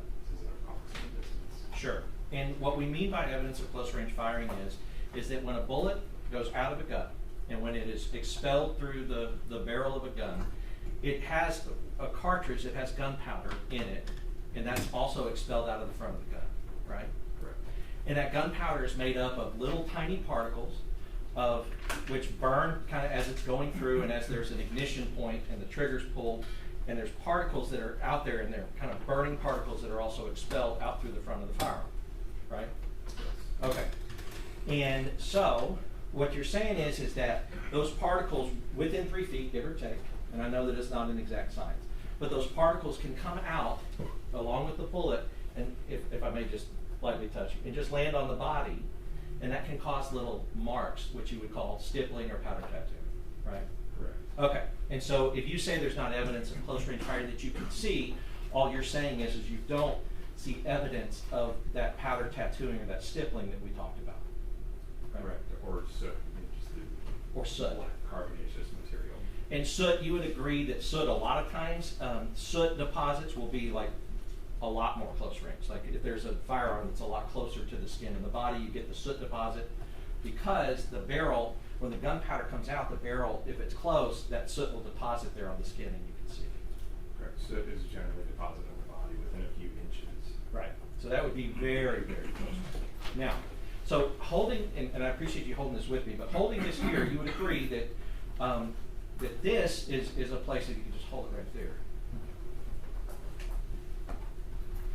You would agree that, and I would never swing this or try to hurt you in one bit, but you would agree if somebody had a hammer this close, that's pretty close, right? 3 feet away. That's right. And I mean, but it's also within a very close distance that somebody even like you, if somebody had a hammer swinging it at you, you would obviously be concerned about that from this distance. I have yet to have anyone swing a hammer at me. That's right. That's right. And hopefully never will. But I'm telling you, like, if I was back there at the end and I had a hammer like that, you may be a little concerned, but not as concerned as if I'm right here. You would agree with me? I would be speculating because I haven't had anyone swing a hammer at me. Sure, sure. And I understand that. So let's talk about a gun. And if I could, you can take your seat because I think you can see this. And Deputy, if I could you please stand up behind this glass right here, if you don't mind. Judge, is that okay for a demonstration? Yes. Now, this is the plastic gun. Just so we can demonstrate. If I were to shoot somebody through this glass, right? Shoot the deputy through this glass. if the bullet passes through that glass, what we talked about with the deposits of the soot and of the gunpowder residue that would create possible stippling, the bullet would go through, but that deposit could go around here, around this barrier, right? And that could stop somebody from, I mean, that could stop, I guess what you would be looking for is evidence of close range fire, right? Right. Objects in between the gun and the target can stop that gunpowder and soot from reaching the target. That's right. And what I mean by that is, even if the deputy, because he couldn't even get that close, but even if he was like within like a foot of this, the bullet could pass through here, all the gunpowder could be stopped here, and so we could be within a foot, but you wouldn't see any evidence of close range fire. Right, that can happen. All right, thank you, David, appreciate you. So, I mean, ultimately, you know, when you talk about, or when you think about, or when you're doing your examination, you're saying what you see, but you're not necessarily making a comment on, like, the reason for that, or how close the person actually was, right? If I do see evidence of close range firing, then it is a comment on, I know the gun is within about 3 feet, and we could say more about that if there was soot or powder tattooing. But when there is an absence of either soot or powder tattooing, all I'm saying is I see no evidence of close range firing. So yes, the gun could have been within that range, but some other object could have stopped those things from depositing on the body. And I think that that's the ultimate point, is that when you say I don't see evidence of close range firing, you were saying it could have been close range, I just don't see evidence of it, and there's explanations for why that would be. Is that a fair statement? Yes. Okay. So the hammers, in the hundreds of autopsies you've done, have you seen anybody killed with a hammer? Specifically, I don't know that I have, but sometimes I don't know what caused the injury. We see people die from many, many different causes, and a hammer would cause blunt force injuries. It can cause characteristic findings, but I can't look at a body and say, I absolutely know this was a hammer. So, right. To my knowledge, I have not. Sure, but let's say you say blunt force injury, so what you're talking about is a hammer, a club, or something similar kind of object. You can tell that somebody got hit with some sort of object that caused blunt force trauma that caused their death, right? Right, some blunt object. Yeah, and like a hammer would be classified as a blunt object, right? Yes. Because a knife would be a sharp object. Correct. And so knives, swords, those kind of things will cut, and you can see evidence that they were cut with an object. Blunt force is more, you see evidence of, I guess, in the body of what a blunt force object can do to the body at autopsy, right? Yes, whether it's blunt force or sharp force, I can see the injuries on the body. So what kind of blunt force trauma, I guess, have you seen that has caused the death? Like, what kind of injuries can a blunt force object, if it strikes a person, can cause their death? When a body is struck with a blunt force object, it can cause bleeding, it could cause fractures, things of that nature. Right, like let's talk about a skull, right? Let's talk about that hammer. I don't want you to speculate too far, but you're a doctor, so you know. I take that hammer and I hit somebody in the skull with it, what kind of injuries can it cause? If someone is hit in the skull with a hammer, it could cause skull fractures and bleeding in and around the brain. And can that cause death? It could. Yes. Could it cause serious bodily injury? It could. Right. What about being hit in the face with a hammer? Like being hit like in the nose or the cheek or the eye? What could that do? And again, it could break the bones of the face, could damage the eye, can cause bleeding. And that bleeding, could it cause death? Potentially. And serious bodily injury? Potentially, yes. Right. So you would agree with me that a hammer can be a deadly weapon depending on how it's used? It can be. Yep. And so I want to talk about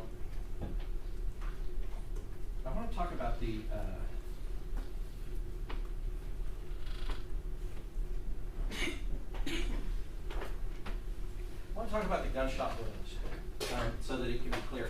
You did your autopsy, you still have your report up there. I do. I see that you did the autopsy on June 23rd, 2023, 8:45 a.m. Yes. Okay, so that would have been like basically if this happened at like 2 in the morning on June 23rd, this would be like 6 hours later that you did the autopsy. Approximately, yes. I mean, is that common? Because I know that you guys are usually very busy and usually backed up. Is that common for you to do an autopsy on somebody like within like 6 hours after they've died? Generally, exams are done the next day. If a body reaches us by about 8 in the morning, we will generally be able to complete the exam that day. Sometimes we are overwhelmed and bodies may have to sit for an extra day, but that's not common. So this report, I see it says the 23rd. Can you tell by your notes when the report was actually finalized? Like when, because I'm sure you didn't write it on the 23rd. I would have either dictated it or started typing it out. Generally, I dictate that same day. Okay, and then, like for instance, if law enforcement said, well, okay, we want to come pick up the report, when would that finished copy that you would give to a qualified agency, when would that have been completed in this case, if you know? I don't have the final completion date of the autopsy, but I'll say generally by the standards of our institution, we'll generally have 90% of our cases completed by 90 days. This was probably completed within a few months, but I don't have the exact date. Okay, so if I said October 6th, would that be that would be kind of within your 90 days from June 23rd? It might be a little over, but it's around that time frame. June, July, August, September. Okay, yeah, little over, but close. Maybe a week or two later. Okay, so, and the reason I ask is because it says on your report, it says Detective Juarez is present for a portion of the examination, right? Yes. Okay, and Detective Juarez would be a person that is a detective with the San Antonio Police Department. Yes. Now, is there a way to tell what portion he was there for? No, but I can tell you generally how it would go. Okay. Law enforcement will frequently come to autopsies if it's a gunshot wound death, and they will request to come, and we will complete the external examination. So once the body has been cleaned, we've identified the wounds, and we're ready to do the internal examination, is when law enforcement will be allowed in. Then I can describe my findings, and generally they leave before the completion of the autopsy.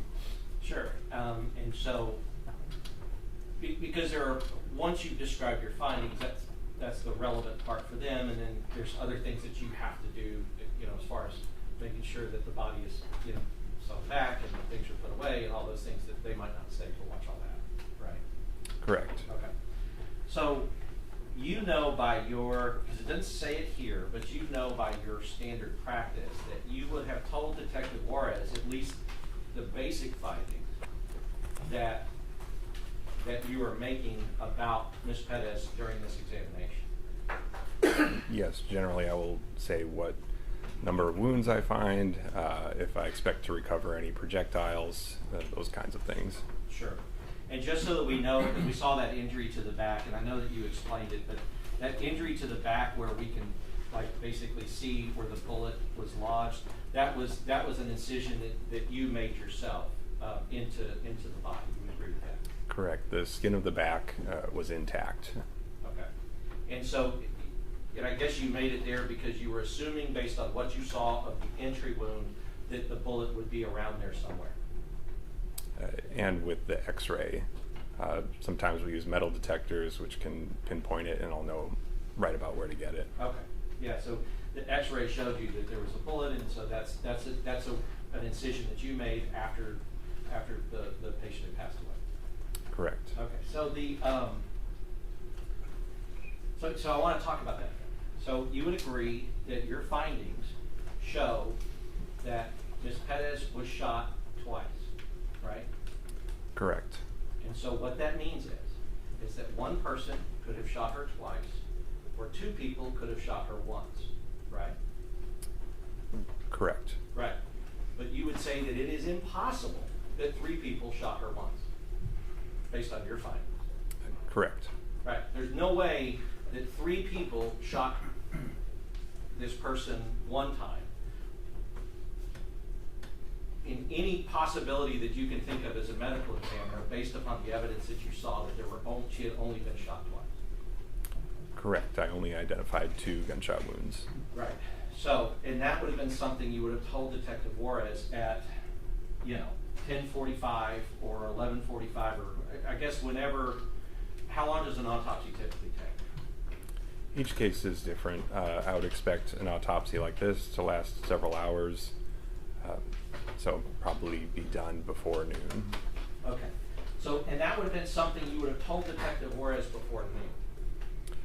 I don't recall specifically what I told him, but generally, yes, I will say there are this many wounds. Right. There's 2 gunshots, which means, I think to anybody that can understand it, one person shot her twice, or 2 people shot her once, but there's no way 3 people shot her once, right? Correct. Okay. And so, if they went and said that 3 later and did an arrest warrant and said that 3 people shot her once, medically you would say that's impossible, wouldn't you? I would say that yes, there are only 2 gunshot wounds on the body.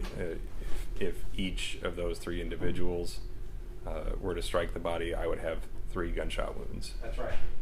And if they arrested one of them for murder for shooting her, you would know, based on Detective Juarez being there, that you had already informed them that there's only, if you followed your normal practices, that there was only 2 gunshots, right? Correct. Okay. And part of what your role is, and you know what your role is that people do an investigation. The police do their investigation. Your job is not to be for them or against them. Your job is just to follow the science and the medicine, right? Yes. Right. And so, though, that law enforcement agencies, when they're doing investigations, rely many times on your findings that you're making about what happened here, as far as how she died and what caused her death. Right. Oftentimes. That's right. And sometimes people on the defense also rely on your findings and in determining what happened and whether or not a person did something or did not do something, or whether or not, or basically the same thing, how a person died, right? And we rely on it. Yes. And judges rely on that, right? Yes. And so what I just want to point out that your job intersects. You are not an advocate, and you are a scientist. You're a doctor, and you are a doctor who is doing a good job, as I believe you did in this case. But your job intersects with the legal community quite often. You agree with that? We interact with the legal community and law enforcement regularly. Yes. Right. And so, and my point being is that you have seen it where law enforcement does a thorough investigation, and part of their thorough investigation is coming to you and making sure, let's say even in October, whenever your final report is done, making sure what your actual findings are before they act, right? You've seen them do that.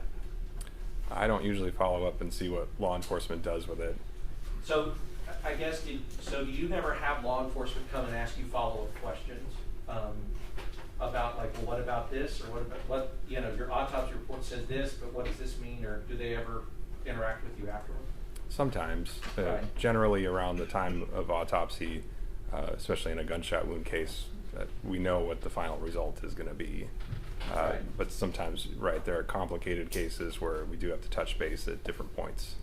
Sure, and even sometimes with gunshot wounds, if they're trying to determine suicide and homicide, right? Like that can present some complications that may need follow-up. You agree with that? Yes. And so, and obviously that's not an issue in this case, and it is pretty clear. And I think everybody understood. But to the point, it was clear to you from the day from June 23rd, when you started this autopsy, it was clear to you that it was impossible for 3 people to have shot her. That was clear. Yes. All right. So now, part of what you guys, I say you guys, sorry, but doctors and forensic pathologists, part of what y'all do is you also have investigators yourself who aren't SAPD, they're not Bexar County Sheriffs. They're investigators assigned to your office specifically to go out to scenes and to help you with your investigation as to cause and manner of death, right?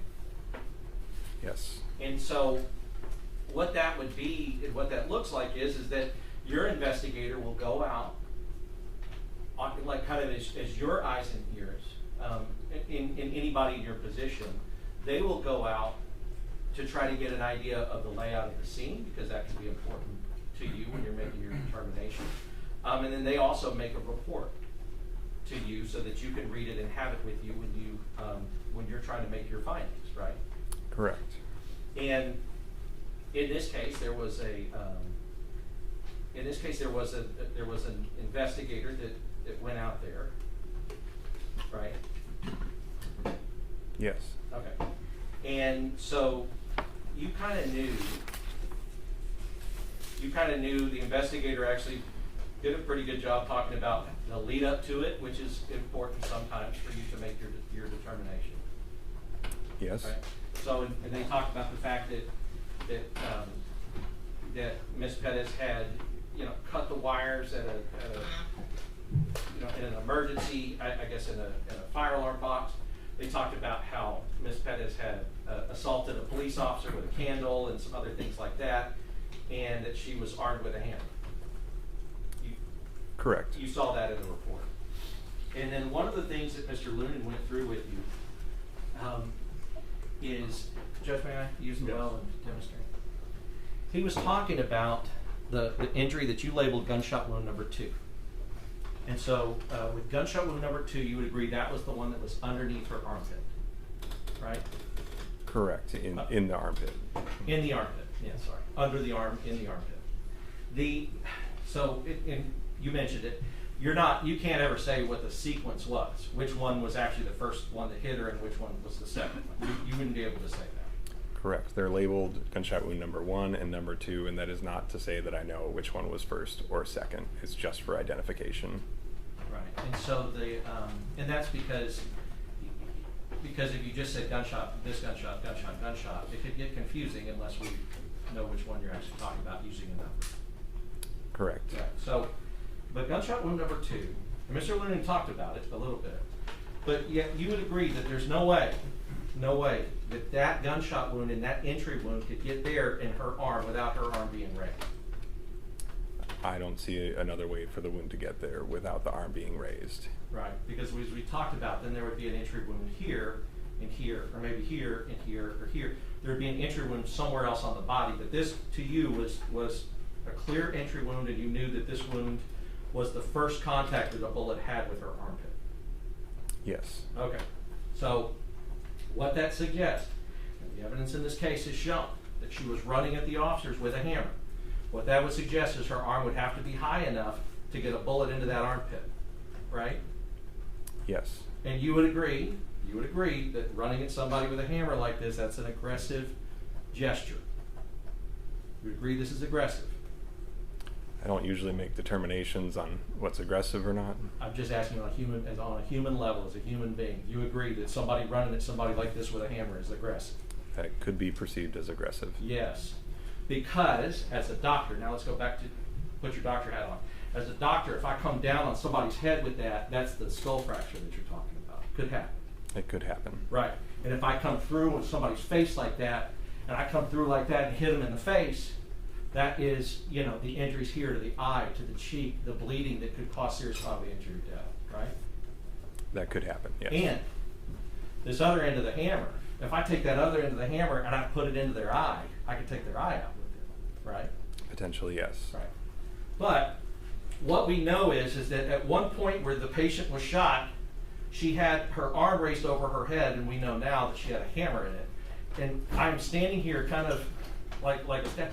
It would have to have been raised high. It couldn't have been raised like here, right? Because if it's raised at like a half level, that doesn't, you would still have the same problem with the armpit, right? Right, there would have to be a clear line of sight to that entry. And her arm would have had to have been high over her head to be able to have the bullet go through there without, because you didn't notice any like crease marks on either side of her armpit, did you? When you say crease marks, Any evidence that the bullet had kind of like followed into a crease here, and that's how that injury happened up there. I see. Right, there were no like grazing type wounds leading up to that entry. What there was is some abrasion and contusion on the front side of that armpit where the skin would have touched against each other. Right, and those abrasions and contusions could be like, you've heard like pseudo-stippling, I guess, if it goes through some other object and that object ends up causing problems. I mean, would it be something like that?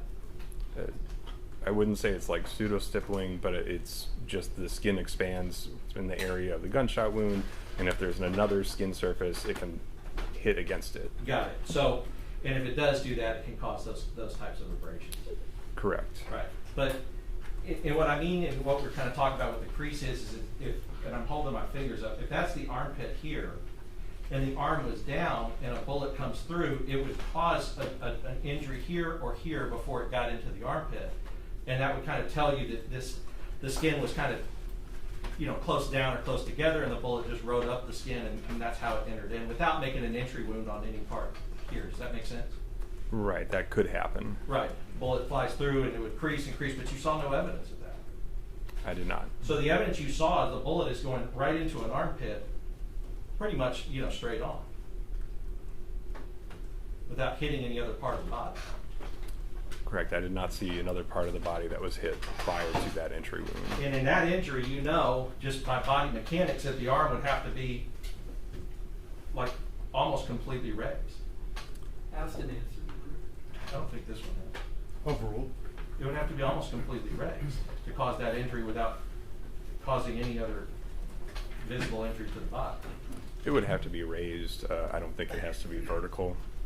But close. Close enough that, because it's up in here, so it'd have to be close enough, like here, can't get there. It'd have to be close enough to be exposed to the person shooting, right? High enough. Correct. I can't give an exact measurement of that, but yes. Sure.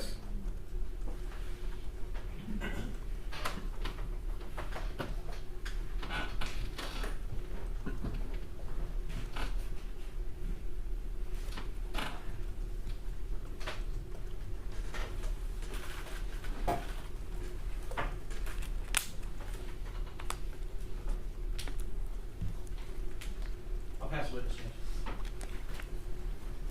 Doctor, I'm sorry. Thank you. Good afternoon, Doctor. Good afternoon. I'm Madu Delfrado. I don't have a lot of questions, hopefully, because Mr. Johnson was so thorough as usual. If a suspect intentionally forces or provokes police officers to shoot and kill them, what is that called? That has been described as suicide by cop. Okay, and you've heard that phrase before, correct? I have. And you've used that phrase before, correct? Never in a report. But my question is, you've used that phrase before, correct? I'm not limiting it to a report. I don't recall specifically, but I know I've heard it before. The literature in forensic science, there are plenty of articles that describe the phenomenon of suicide by cop, correct? I don't know that I'm aware of peer-reviewed articles that mention it. There very well may be. Are you a member of the National Association of Medical Examiners? I am. Okay. Are you aware that in 2020 they published a report specifically, among other things, addressing suicide by cop? I'm aware of the manner of death guidelines. I'm not sure if that's what you're referring to. Well, let me ask you, let me just give you an example. If somebody, for example, walks out in front of a train, okay, and gets killed, the mechanism of death is the train, okay? But we'd really be concerned with the intent of the person who was killed, wouldn't we? In a train death, yes, we will try to figure out why the person is there and if there are any intentions to hurt themselves. Okay. And your area of medicine, it's called what, medical legal? So it's sort of a combination of the medical and the legal, is that correct? Yes. Okay. I mean, and that's kind of what forensic medicine is. It's the same thing. It's that melding or bringing together, correct? I suppose so. Okay. And have you watched or been shown the videos, the body cams in this particular case? I have seen body cam footage from this case, yes. Okay. And just to start off, though, with Mr. Goss, his demonstration, you've seen then, have they shown you every charge that Ms. Perez engaged in with the hammer? Do you remember how many, and by charge I mean her charging at police officers at a window or at a door? How many of those did you see? I don't recall a number. Okay. But you did see her charging, and you know what I mean by charging, right? Running with the hammer raised. You know, I described it as Chucky-like or Tomahawk-like. Do you recall that? I do recall seeing that. Okay. And that motion, that dynamic motion, is consistent with what Mr. Goss was asking you about. That's consistent with, that's why that bullet hole ended up under her right armpit, correct? Correct. That positioning is consistent with the gunshot wound. Okay. Now, if I were to tell you that there's evidence in this case, and it sounds like you may be aware of a lot of it, Ms. Perez cuts the fire alarm system to her building, okay?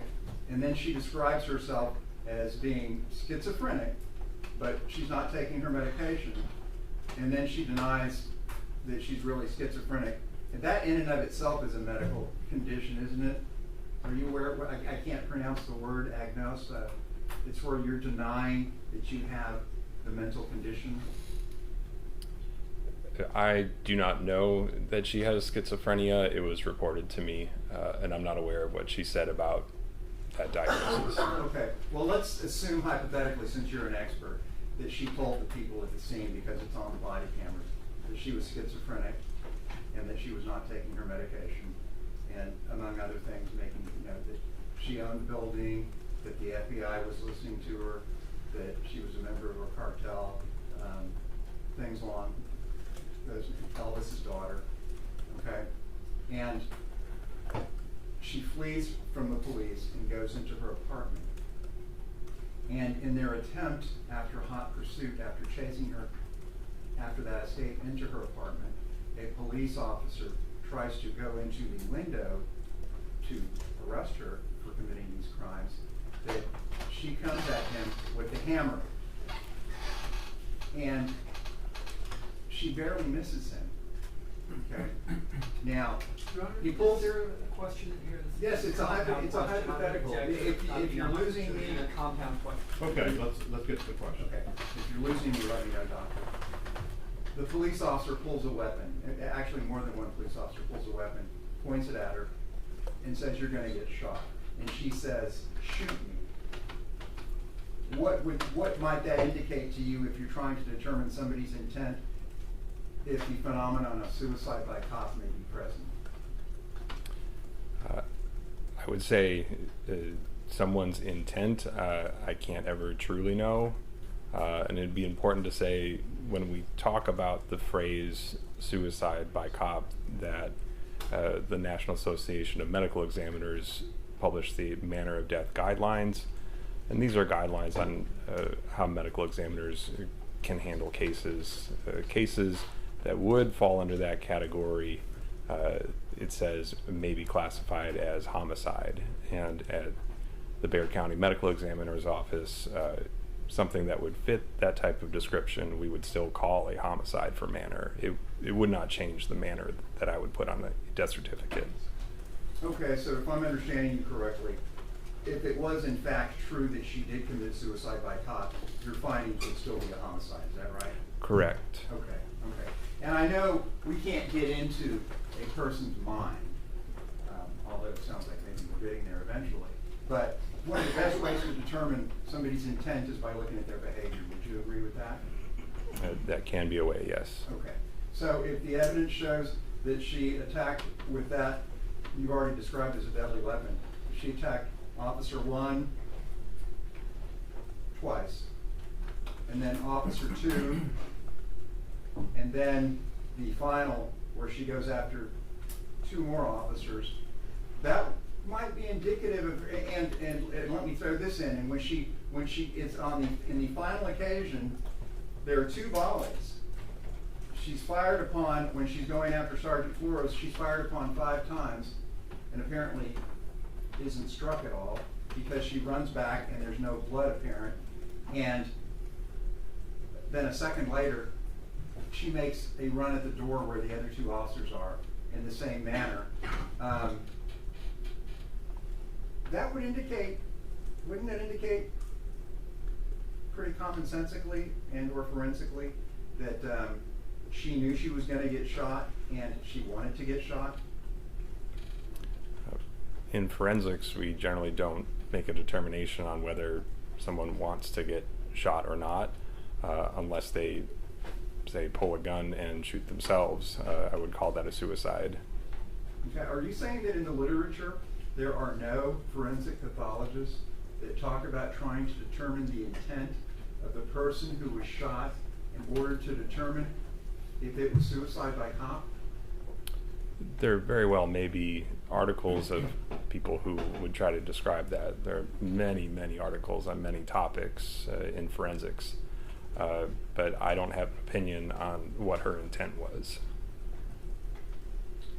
And is it your testimony the only way we could determine her intent is by actually somehow reading her brain?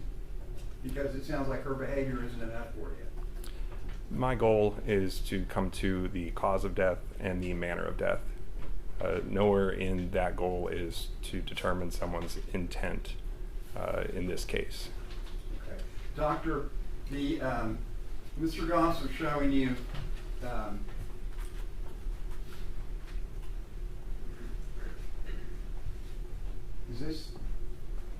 this is the exhibit, this is the That's not the evidence. Okay. I'll just use this so I don't have to walk around, but same basic camera, right? And I think you've testified, or you've indicated before that you've conducted many autopsies where somebody was killed or badly injured due to blunt force trauma, correct? Correct. Okay. And considering an instrument like this, you've seen death or serious bodily injury with blunt instruments heavier than this, correct? Yes. And you've seen death or serious bodily injury due to blunt force objects lighter than this as well, correct? Likely, yes. It's unusual that I would be weighing an implement or what is suspected of hurting someone, but I think that's a fair assumption.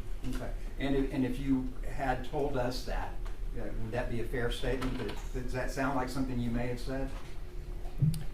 That blunt force injuries can be caused by objects heavier and lighter. Heavier than a hammer or lighter than a hammer?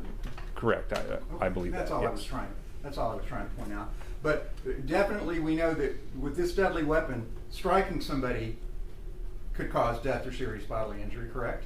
It could. Okay. And can you tell the members of the jury, because we're using serious bodily injury a lot, and for the purposes of a homicide or a murder prosecution, it's that they intended to cause death or serious bodily injury. What's the definition that we use for serious bodily injury?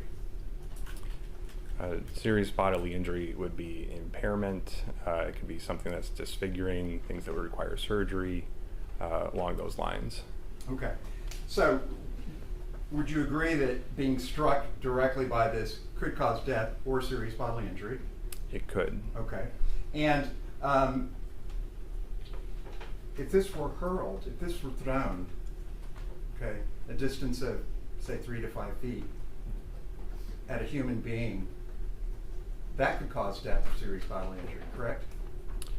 Potentially, yes, depending on how strong the arm is that's throwing it, what's in between, those kinds of things. Okay. And in this particular case, you're aware that Ms. Perez had already thrown a heavy object like this through that window and accurately struck her target by hitting a police officer. You're aware of that, correct? Yes. Okay. So you're aware that her aim with a blunt object is pretty good, correct? I don't know if I make judgments on aim from one throw. Okay. Now, you said you're not sure about if you've ever seen a murder case with a hammer. Dr. William McLean, he used to work in your office, correct? Correct. Okay. Did the same job you did, right? Correct. Did you know him and talk to him? He was a colleague of yours, right? I did know him, but I don't believe he was there when I started working at the medical examiner's office. Okay. Well, but you knew him. Correct. Right. There was a high-profile case tried this year, the Tamika Laws case, where a woman used a hammer and beat her grandmother to death in the face. Were you aware of that case? No. Okay. Even though it involved your office and it involved the use of a hammer, you were not familiar with that case? I'm not familiar with that case. Okay.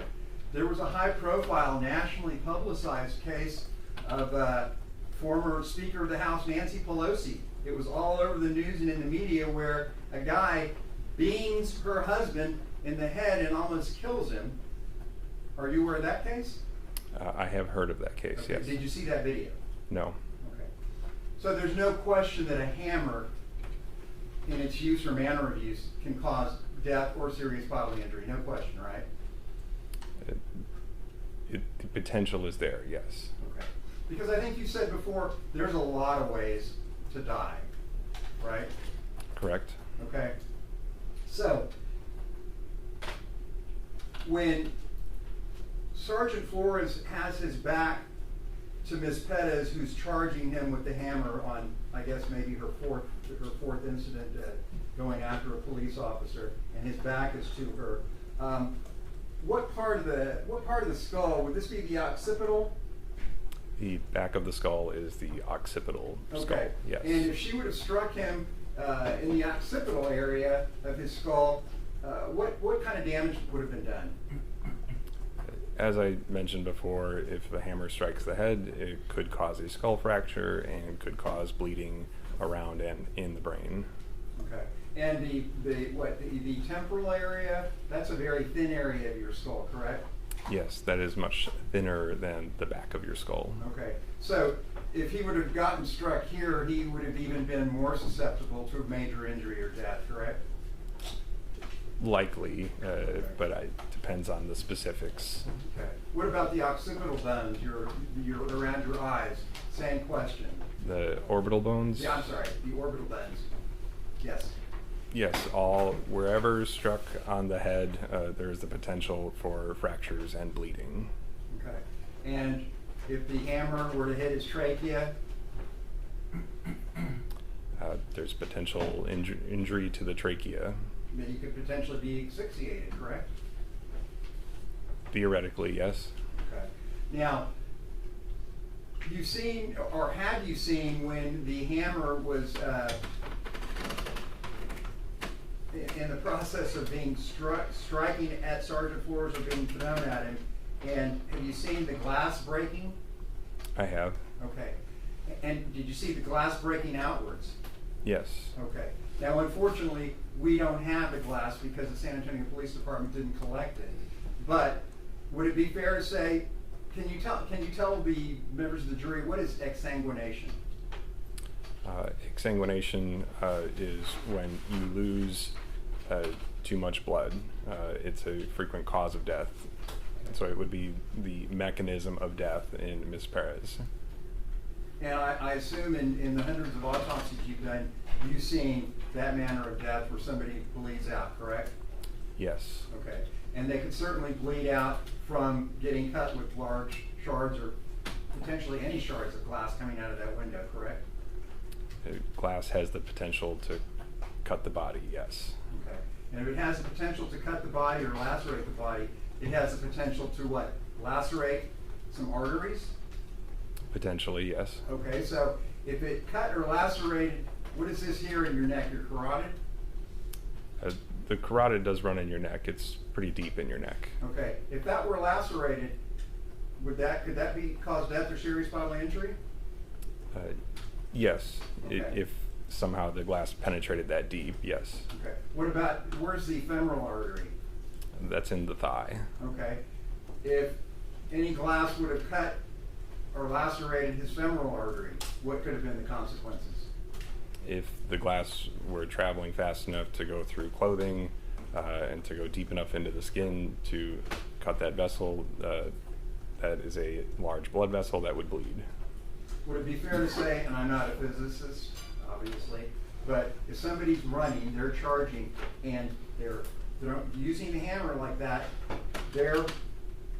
that is a certain amount of force that's projecting the glass outwards, correct? Yes. Okay, so I mean, the glass is flying to where it would be capable of severely cutting or lacerating somebody who's just 2 or 3 feet away, correct? Potentially. Okay. Now, what's the artery, your major artery in like your forearm? What is that, the brachial? Brachial's in your upper arm, so it's Okay. your radial or ulnar artery in your Okay. forearm. If that artery were to be cut or lacerated, what could the consequences of that be? I would say any major vessel that is cut in the body can cause serious bleeding. Okay. And even a glancing blow from a hammer, either a direct strike or being thrown, could cause, if it hit Sergeant Flores in his head, it could cause him to lose consciousness, correct? Potentially. Okay. And an unconscious police officer, a foot or two from a woman who's attacked several other police officers, he would be totally incapable of defending himself, correct? In your situation, if someone is knocked unconscious, then they would not be able to defend themselves. When Mr. Goss was asking you about the blood alcohol, the alcohol content in her body, the best level to use in this particular case would be the alcohol, the vitreous alcohol, correct? No. You're saying it would be the thoracic measure? Correct. Even though she lost a lot of blood? The blood loss wouldn't change the concentration of alcohol in the blood that remains in the body. Okay, you're saying the literature is consistent with what you just said, that a major loss of blood would have no impact on the alcohol measurement from her blood? I'm not sure what paper or literature you're referring to, but in a case like this where the blood loss is very rapid, the alcohol level in other parts of the body would be a good representation of what she had at the time of death. Well, when you say other parts of the body, the vitreous was other parts of her body. Correct, but we're talking about blood alcohol concentration, and when we talk about a legal limit, we are talking about blood alcohol concentration. Can you tell this jury with any scientific degree of certainty what her blood alcohol content was at the moment of her death? The best measurement of the blood alcohol concentration at her death would be what was in her blood. And what does the AMA say everybody loses the normal use of their mental or physical faculties at what level of blood alcohol concentration? I do not know what the answer to that is. Okay. Would 0.05, does that sound familiar? I would say that alcohol affects people differently. It causes some people to get excited, some to start moving more slowly and get depressed. There are some people who drink alcohol all the time and can have a very high level of alcohol and still show no clinical impairment, even though their blood alcohol level would be far in excess of the legal limit of intoxication. Okay. Dr. McClain, my question was, are you aware of what the American Medical Association says about that? I said no. Okay. Now, were there any signs of defensive wounds on Ms. Perez's hands? Defensive wounds isn't usually a term that I'll use. I would say the only wound that was on her hand was a small abrasion on her right hand. I believe we looked at a picture at it earlier. Okay, but you know what I mean by defensive wounds, correct? Defensive type wounds Correct, could right. be wounds on the hands that could be sustained when being attacked or assaulted by another individual. Right, like maybe somebody knows I've just been fired on, I may be fired on again. Maybe they run away because they don't want that to happen, or maybe they put their hands up in front of their face because they see they're running into potential gunfire. That could be an instance of, maybe you see some instance of defensive wounds on somebody's hands or arms, correct? Correct. Generally, we'll talk about defensive type wounds on victims of stabbing. What we have on the current autopsy are these superficial abrasions. They are nonspecific to me. I described what I thought caused them, but I wouldn't call them defensive type wounds. If Detective Soto, the lead detective in this case, indicated in his report that Ms. Perez was shot in the abdomen, that's just flat out wrong, correct? She has abrasions on her abdomen. The gunshot wound, number one, traveled through the upper abdomen, but there is no entry wound on her abdomen.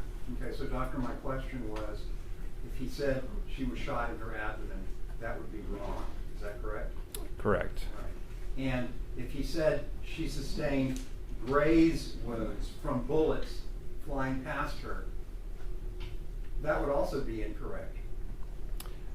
We described multiple abrasions on the body. There were some others we didn't talk about on her forehead and on the left chest. When I looked at them, they look like non-specific abrasions. I don't think that they're graze wounds. It's not impossible that they are graze wounds, but I don't believe they are.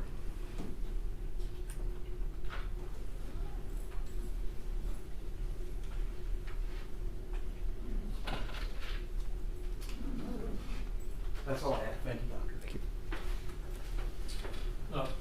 Good afternoon, Dr. Lynch. Can you just take the mic, please? Yep, I'm going to walk up here. Thank Okay, you. thank you. My name's Tom Niston. I represent Alfred Forrest. Do you remember talking to me on Zoom?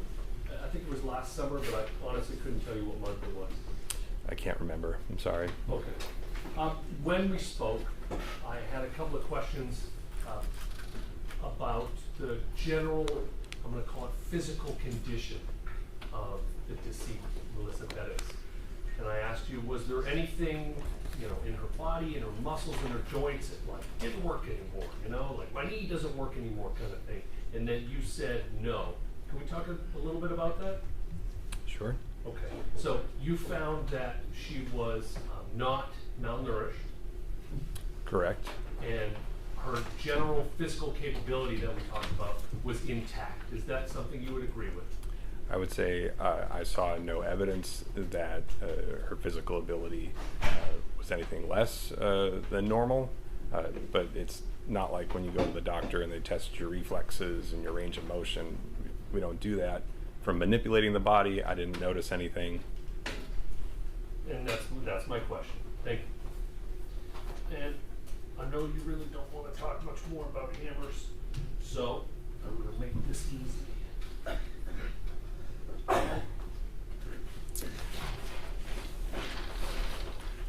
All the questions you've been asked about hammers and what hammers can do, I'm now going to show you States 154.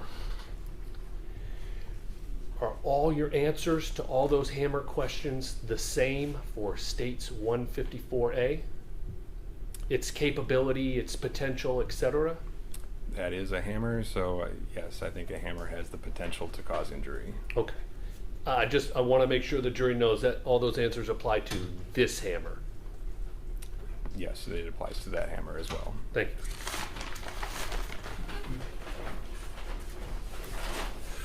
you. Last question I have has to do with the toxicology report. It's not available that day that you finished the autopsy, is it? It is not. It was completed on July 7th. Okay, so 14 days later? approximately. And does it reach you exactly 14 days later, or is it typically sometime after that? Sometime after that, but not long after that.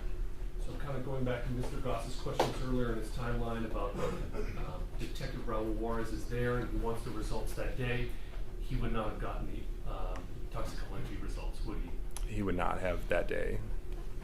Okay. And so if the police department went out and made an arrest that day, I'm not saying you know that, but I'm telling the jury that. If they went out and made an arrest that day, they would not have waited or had the benefit of that toxicology report, would they? Not until at least July 7th. Thank you. Pass the witness, Judge. Dr. Melissa Ann Perez was I'm sorry, indeed- who's speaking? Oh, that's me. Can you hear me? Yes, now I can.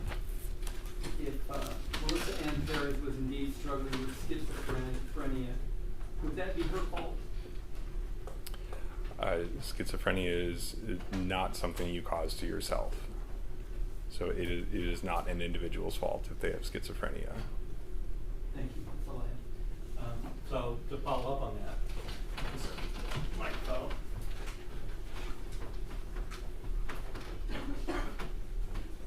To follow up on that though, you know as a doctor, schizophrenia can be controlled with medication, right? It can be. I do not treat people with schizophrenia. And if people make decisions not to take their medication and not to control their schizophrenia, that could be their fault. You agree with that? I don't assign blame to patients. I don't know the reasons why they would or would not take their medication. Sure, and I understand that. But you also agree that somebody with schizophrenia can be just as deadly as anybody else? Potentially. They could be potentially as deadly as anybody else. Depending on the individual. Right, and what I mean by that is that if a person with schizophrenia is coming at you with a hammer, that doesn't lessen your right or ability to be able to defend yourself from that, just because they happen to have schizophrenia. I guess I don't have an opinion on people's medical conditions as it relates to whether one can defend themselves or not. Well, I guess what I know, but the state asked you about it, and so that's why I'm following up. If somebody has schizophrenia, they can still be violent. You would agree with that? It can be. Right. And a person doesn't have to become a victim because the person who is coming at them and being violent happens to have schizophrenia. That doesn't make the person have to go, okay, just hit me in the face because you have a mental illness. You would agree with that?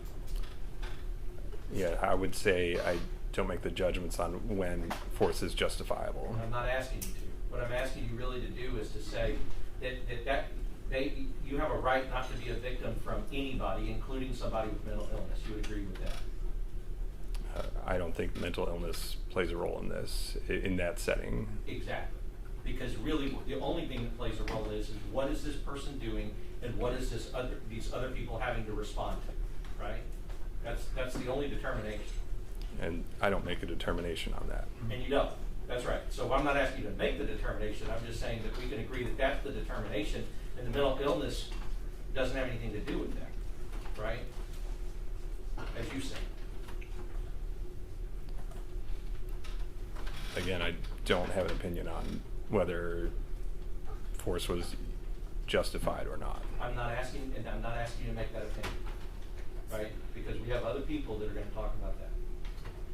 But he asked you the question. The fact that she has schizophrenia, that's not any of these officers' fault either, is it? I don't know that she has schizophrenia. It was reported to me. Right. So, and if that report were true, and you said, no, it's not her fault because you're born with it, but it's not any of their fault either, is it?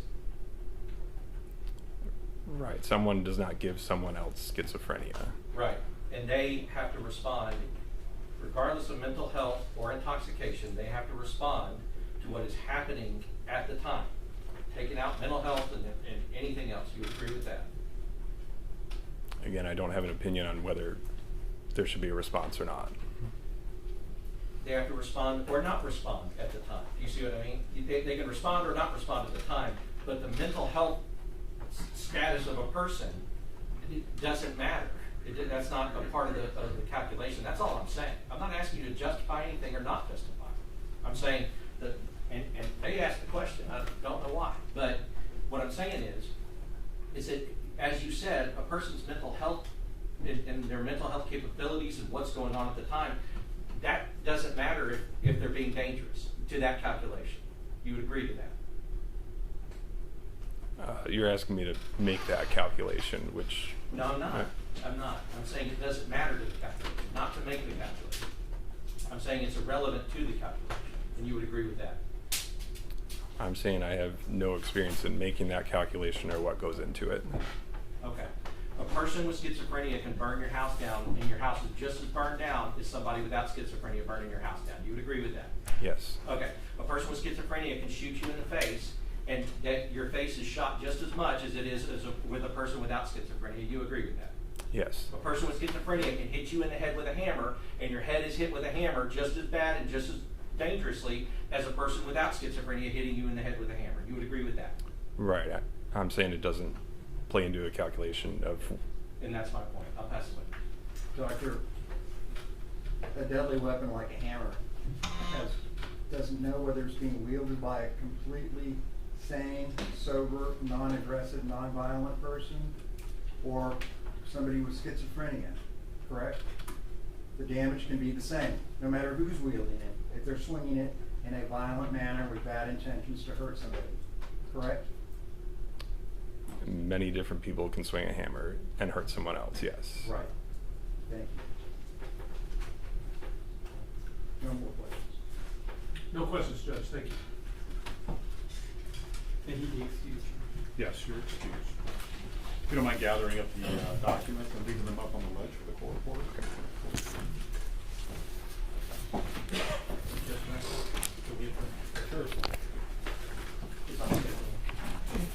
On the record or no? Okay. Those aren't exhibits, right, Doctor? Those are my documents. Okay, thank you.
Everybody okay on the jury?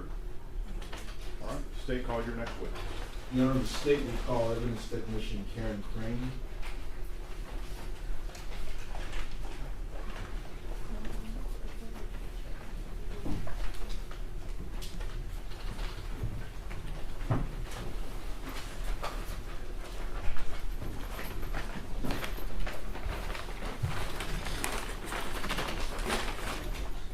You have a seat, please.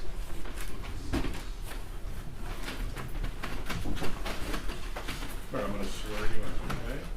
Do you solemnly swear or affirm that the testimony you give in this matter will be the truth, the whole truth, and nothing but the truth, so help you God? Yes, sir. All right, you lower your hand. You may need to adjust the microphone, okay? Could you introduce yourself to the jury and spell your name for the court reporter, please? Yes, I'm crime scene investigator Crane. My last name is Crain. How do you spell your first name, ma'am? Carin is my first name, and my last name is Crain. All right. State. CSI Kareem, how are you this afternoon? Fine. How long have you been a crime scene investigator with the San Antonio Police Department? For a little over 17 and a half years. 17 and a half? Yes, sir. And can I ask if you could just briefly outline your training, experience, and qualifications? We go through a 3-month academy, which is about between 360 and 400 hours of training. We do everything from taking photos, fingerprints, video, sketch, 3D scans, collecting evidence. And are you equally proficient in all of those categories? Yes, sir. Okay. Were you working in your capacity as a crime scene investigator in the early morning hours of June 23rd, 2023? Yes, sir. And were you called into duty to work on a case? I was dispatched to headquarters. Thank you, ma'am. I apologize for my misphrase. You were dispatched to headquarters. Why were you dispatched to headquarters? To stand by to process officers in reference to officer-involved shooting. Okay. Did you go there alone? No, CSI Oliva also was there. Okay. You remember about what time you got to SAPD headquarters to stand by? Around 2 o'clock. And did you produce a report documenting your involvement at SAPD headquarters about 2 in the morning on June 23rd of 2023? Yes, sir. Do you have a copy of your report with you? Yes, sir.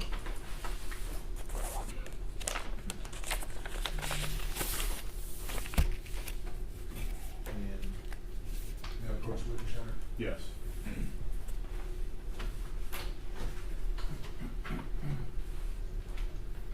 And what I understand to be my copy of your report's about 4 pages long? Yes, sir. All right, we have the same document.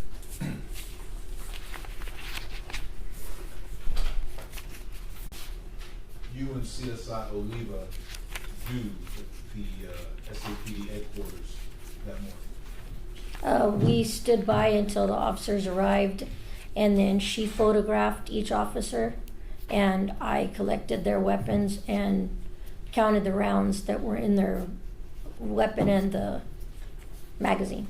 Okay, and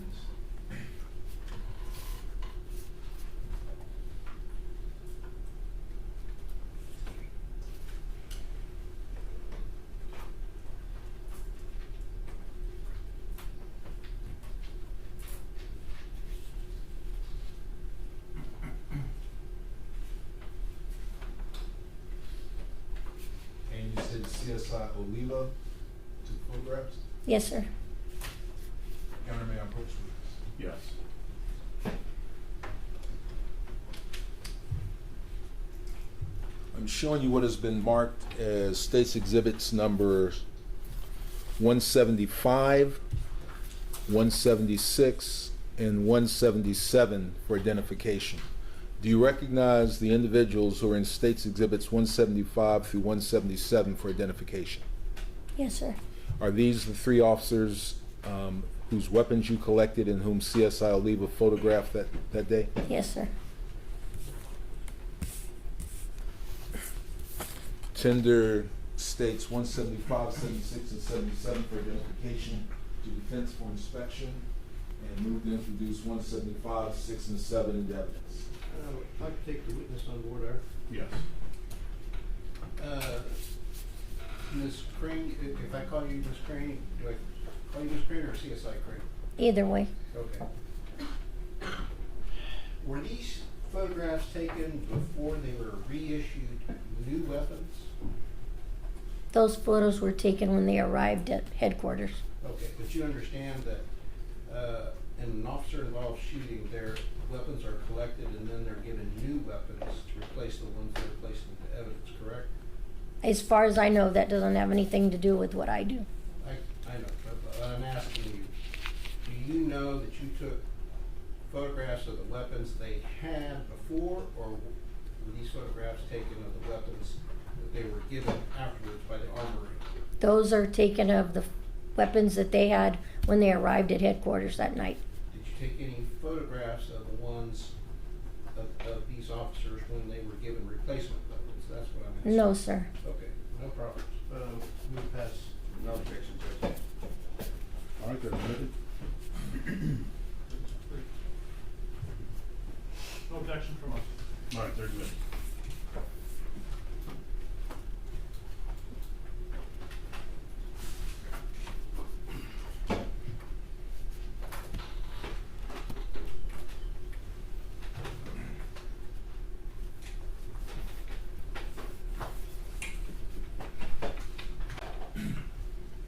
Now, who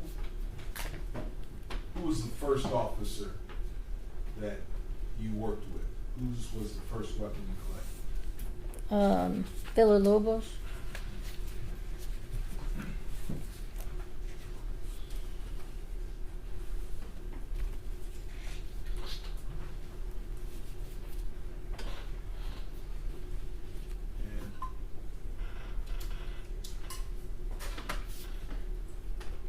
And is that Officer Villalobos who you identified?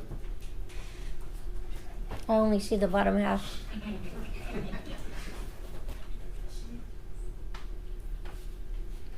Yes, sir. And that's State's Exhibit number 175.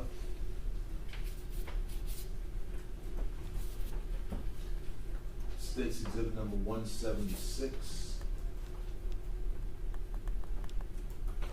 that defendant Alejandro? Yes, sir. And then State's Exhibit 177. Is that defendant Flores? Yes, sir.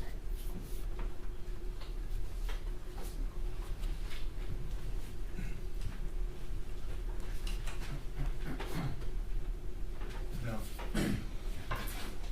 you collected Officer Villalobos' firearm. What did you do with it? Once you collected it, what did you do? Once it was made safe, it was laid out. Photos were taken of the firearm, and then a round count was done of how many, one in the chamber, and then however many were in the magazine. And in determining, are you generally familiar with how SAPD officers start a tour of duty? What is their basic load of ammunition in their firearms? There should be 1 in the chamber and 17 in the magazine. Okay, so their firearms have 17-round magazines. Yes, sir. All right, and briefly describe how it is they get 18 total in the firearm and magazine. Well, one would have to be loaded into the chamber and then take the magazine out and put another one in for there to be 17. Okay, so they put a 17-round mag in, chamber around, eject the magazine, replace that round, and then put 17 back into the weapon, correct? Yes, sir. As far as I know, that's how they should be. And how many extra magazines do they typically carry? 2. And so 2 17-round mags, 18 in the weapon, a total of 52 rounds. Yes. And so, and is that how you started your count, your inventory when you looked at Officer Villalobos' weapon? They make it safe and one comes out, and then I count how many are left in the magazine. Okay. And then the other magazines, they are counted separately after that, the firearm and that magazine is collected as evidence. Okay. And after performing that count, how many rounds were in Officer Villalobos' weapon? I'm sorry.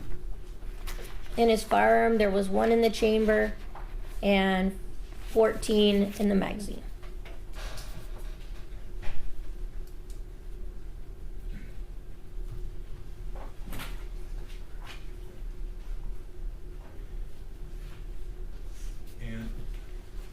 May I approach, Your Honor? Yes.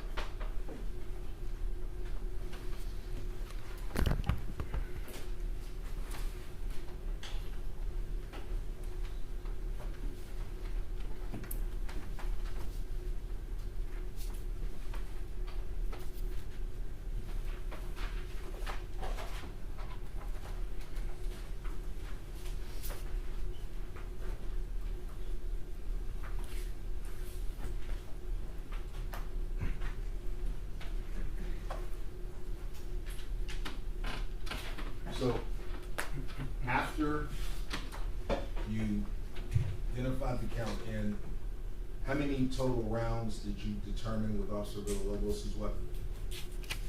1 in the chamber, 14 in the magazine removed from the firearm, and 17 in each additional magazine. All right, and so by my count, from 52, he had,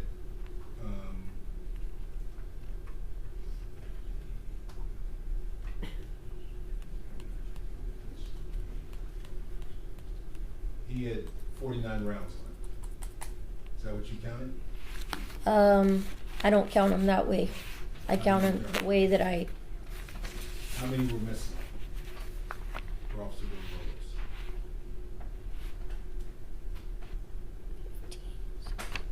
Villalobos? 3. And were there pictures taken of Officer Villalobos' firearm? Yes.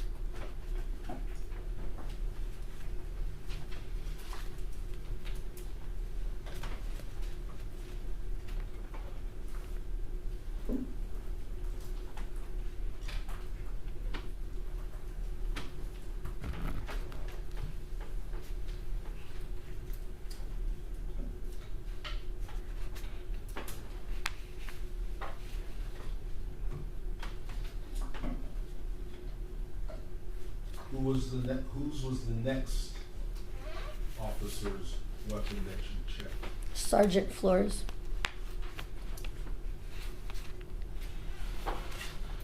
And did you follow the same process to count Sergeant Flores's? Yes. Okay. And how many rounds were missing from Sergeant Flores's weapon?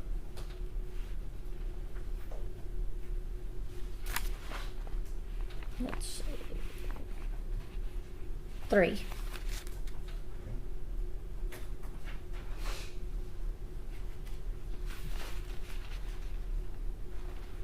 And then did you take pictures of Sergeant Flores's weapon?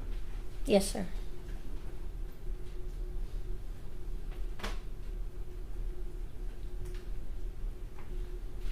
And then finally,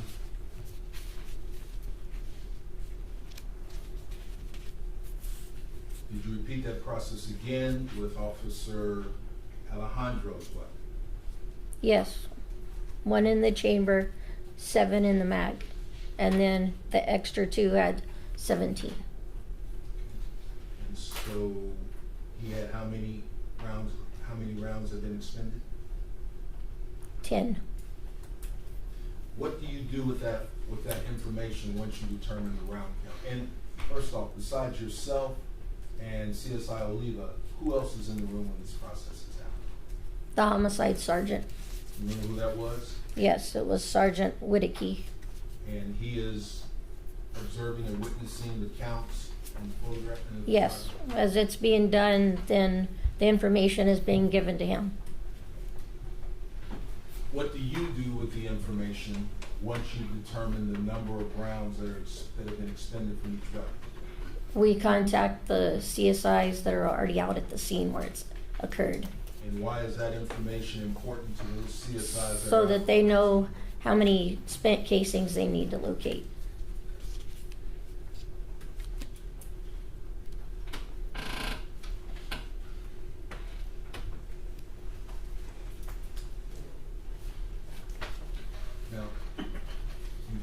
identified that there are,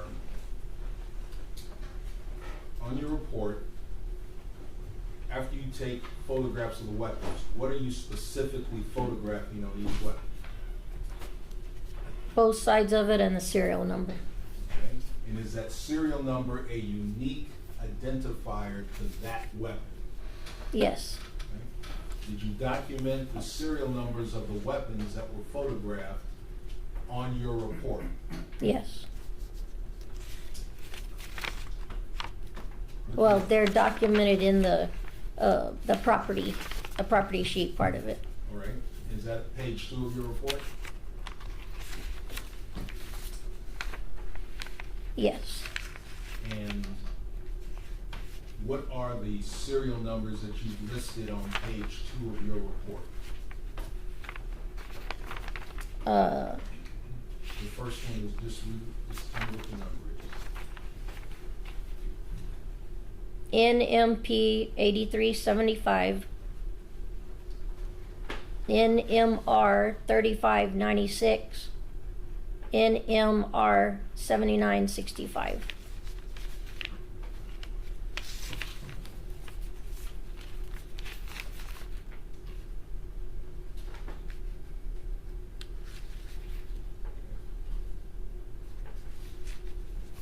After you collected the weapons, you documented their serial numbers,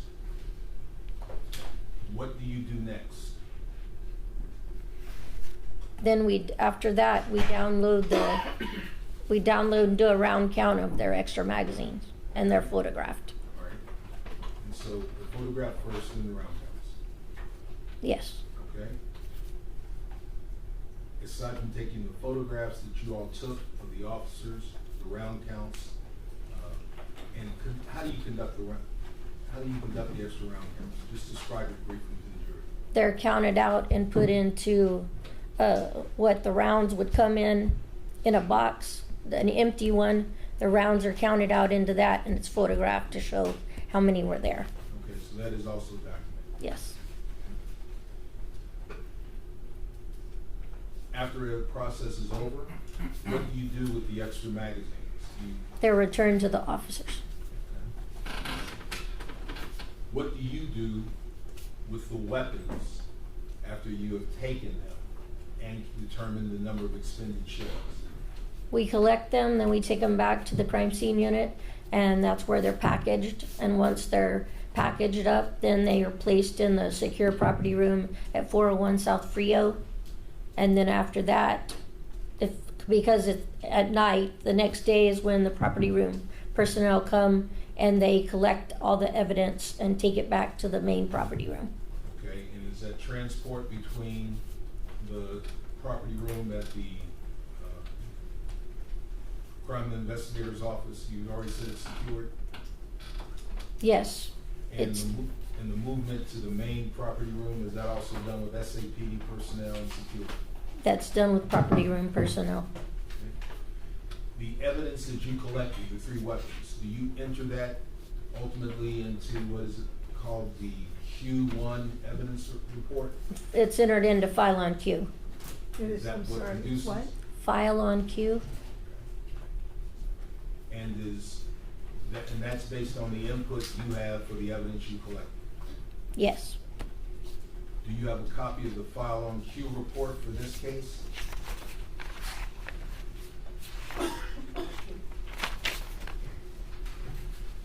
Not the whole page.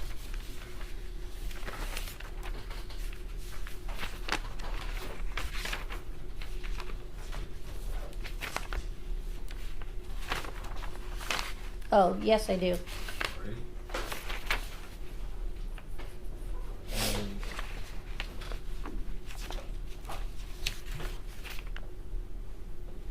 you have a total of 6 pages? I have a total of 4 pages with my report. I'm talking about the file on Q report. No, I don't have that. I just have where it's attached to my report. Right. So those 3 serial numbers you identified,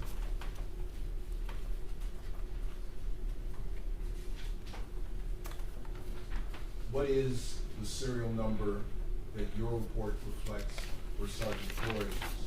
What is that serial?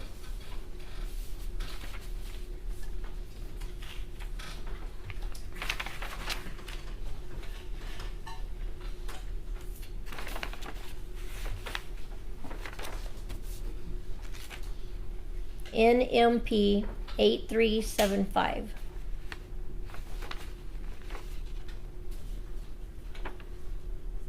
Oh wait, that's not it. That his should be NMR 7965 for Sergeant Flores.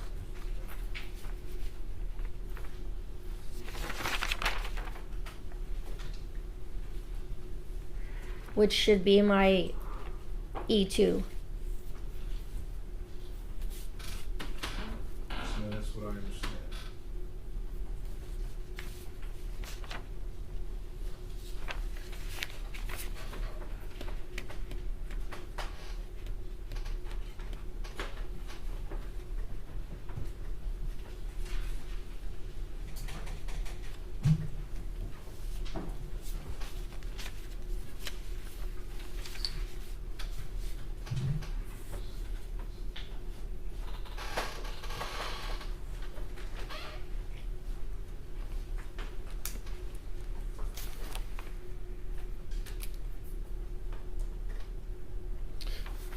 Ma'am, I'm showing you what has been marked as State's Exhibit number 180 for identification.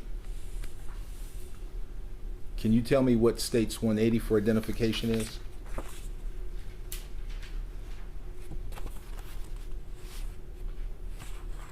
It's one of the officer's firearms. Okay. Are you able to read the serial number that's in the picture? Not the whole thing.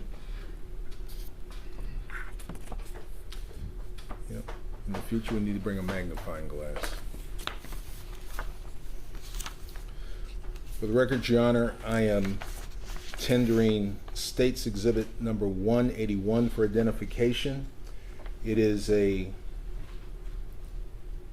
notice of business record affidavit from a Blanca Hall, the San Antonio Police Department. It was filed with the court on April 29th, 2024. Contains a signed hand receipt for an M&P, a Smith & Wesson M&P 9mm weapon that was issued to Defendant Flores on April 19th of 2023.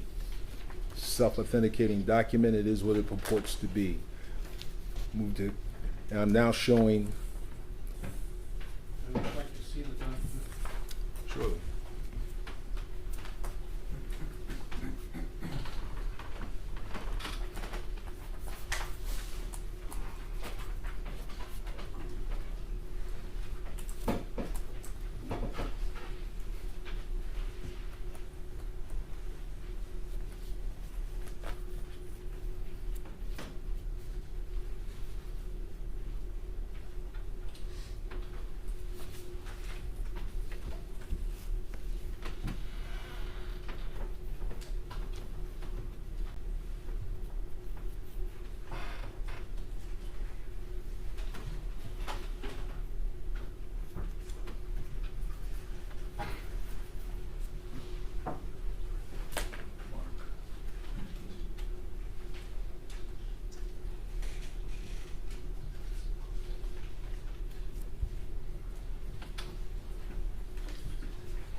Here.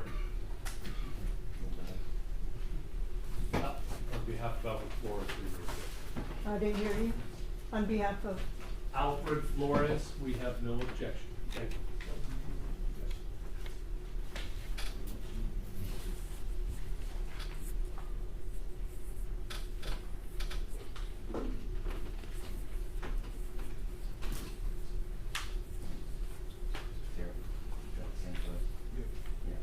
We have no objections to Villalobos, Judge. He's the state is represented to us is going to be the same for Nathan Villalobos. Yes, We have no objection. And so the hand receipt for defendant Alejandro is states 182, and for defendant Villalobos is states 183. Right, there be no objections and so you're moving to admit 181, 182, and 183? Yes, Your Honor.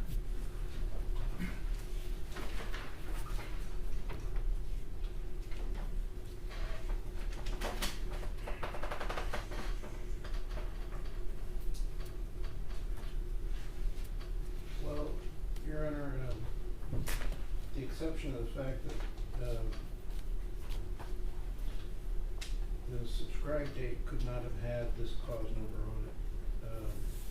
The 2023 CR 11510B. It's impossible for it to have the cause number in the original document if this was sworn on the 5th of December 2023. If they're agreeing to scratch that out, we have no objection. And for the record, Your Honor, it was the date on the document is approximately 5 days before indictment. It does have the judicial number that underlies the indicted cause number. And for comedy, I will scratch out. Just so we'll make sure that the original document could not have had the cause number in this case. I acknowledge it does have the underlying judicial number that is consistent with the indicted cause number in this case. I will scratch out the cause number in this case. All right. For states 182. So after that, would there be any objection to 182? No objection with that understanding that that's an impossibility for the original document to have that. All right, so states 181, 182, and 183 are admitted.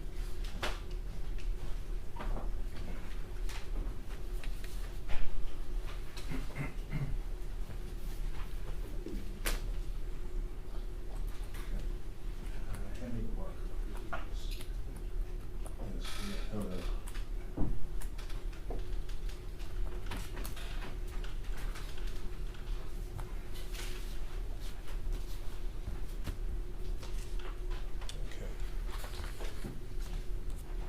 So, ma'am, from the evidence queue report, what was the serial number for Sergeant Flores' weapon?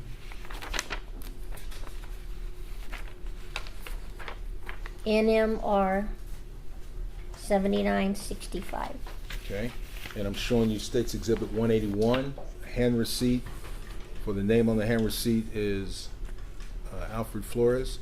And what is the serial number for the hand receipt signed by Alfred Flores? NMR 7965. And is that the same number that you took and photographed on June 23rd of 2023? CSI Oliva took all the photos. She took the photos, but you I collected was that there. weapon from Yes. Sergeant I'm Flores. sorry, I didn't hear you. I apologize. You took that serial number weapon from Officer Flores, Sergeant Flores, excuse me. Yes, sir.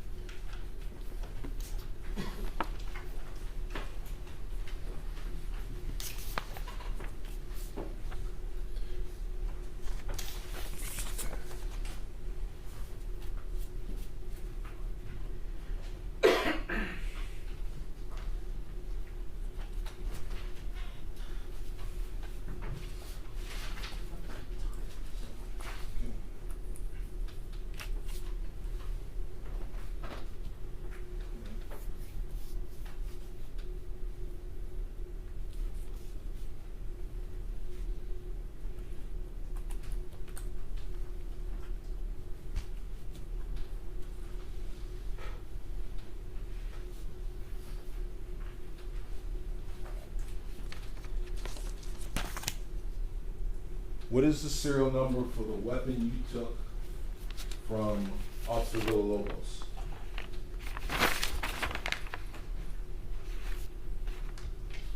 NMP 8375.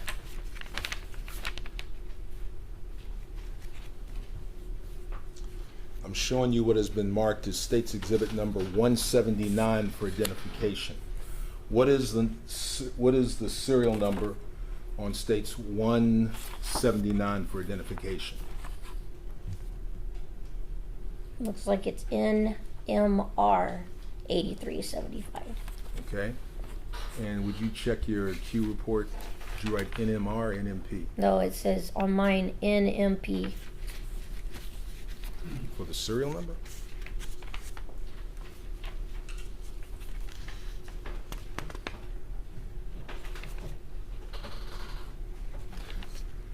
Looking at the evidence Q report.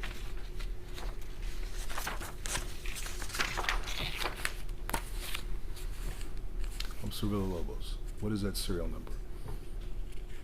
NMR 8375. Okay. And is that the same serial number that is on the hand receipt that is states 183?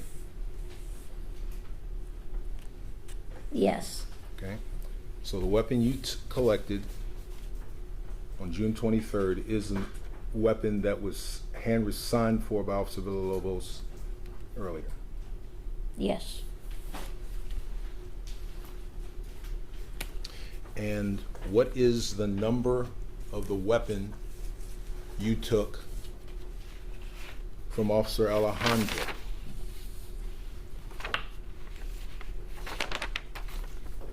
Look at your evidence Q report.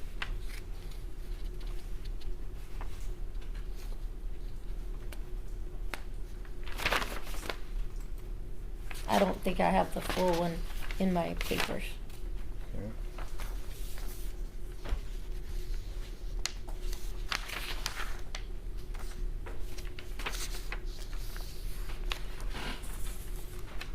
Is this a full evidence Q report? Yes. Okay. What is the serial number of the weapon you collected from Officer Alejandro? NMR 3596. I'm showing you what has been marked as States Exhibit number 178 for identification. What is States 178 for identification? NMR 35.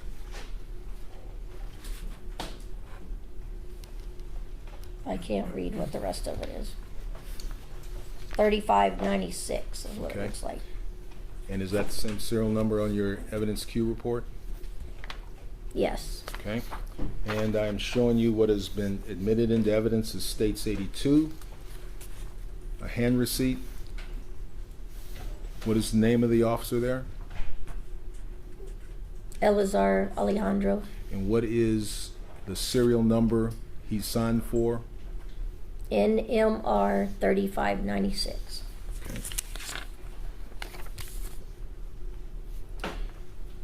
And you, pictures were taken. Can you read that serial number? NMR 3596.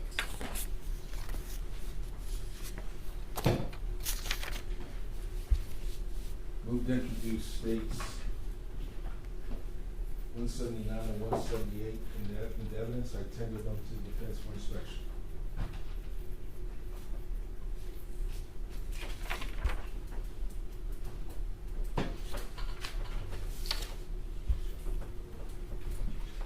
Objection, Judge. Now published, Judge. Yes, and they're admitted. So I'm showing what is marked as States Exhibit number 182, hand receipt for Officer Alejandro.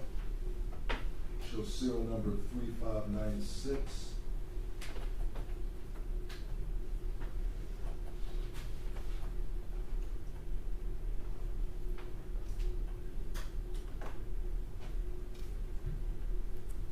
Are you able to see that serial number?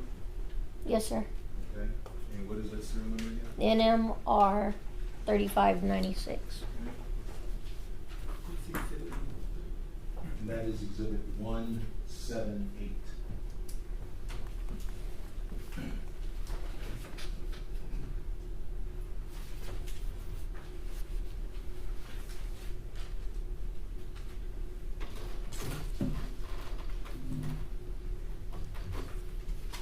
The hand receipt for Defendant Villalobos states 183.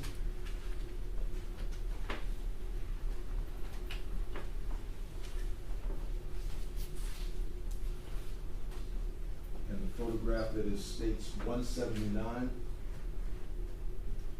You able to read that serial number? NMR 8375. And you testified the 3 officers you took weapons from. It's Officer Villalobos first, then Sergeant Flores, and then Officer Alejandro, correct? Yes, sir. The third picture that was taken that night, that would be the weapon for Sergeant Flores, correct? The one that you're showing me now would be What is Sergeant Flores' serial number?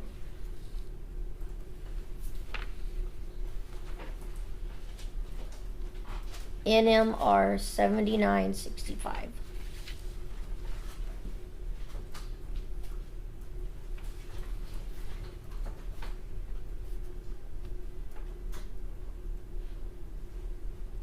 Now that we've used technology for a magnifying glass, can you make out that serial number? NMR 7965.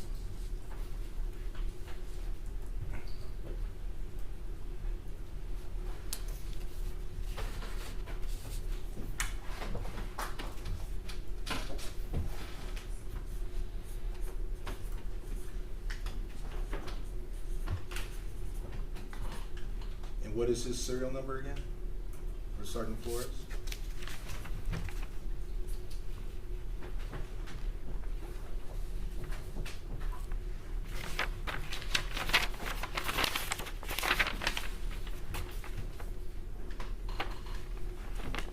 NMR 7965. And how many rounds were expended by Sergeant Flores? From your original round count? For my original round count, he had 1 in the chamber, 14 in the mag. So he's missing 3.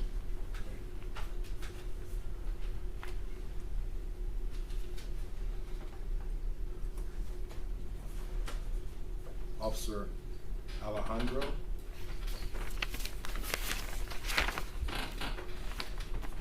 One in the chamber, 7 in the magazine. And so he's missing how many? 10. And his serial number was what again?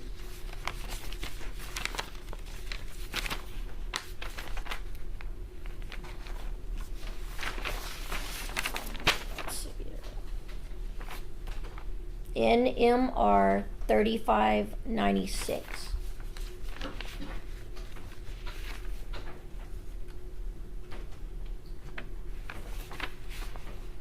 And finally,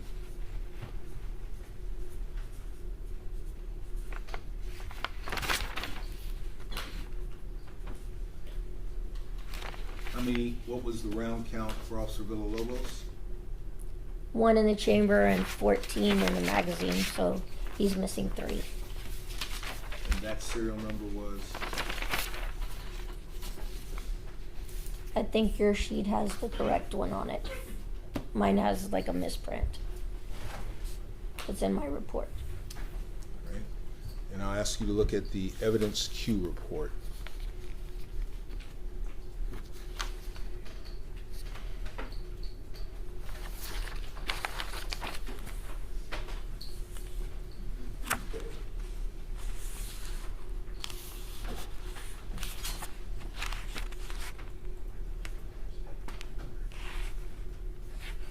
NMR 8375.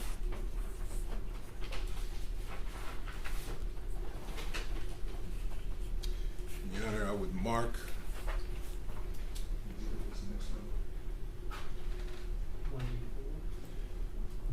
Number 184 for demonstrative purposes. Okay.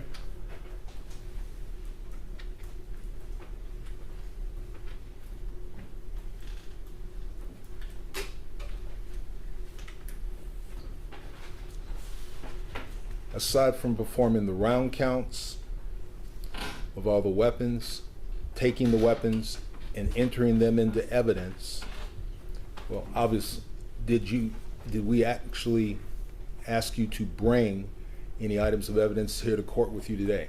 Yes, sir. And what did you bring?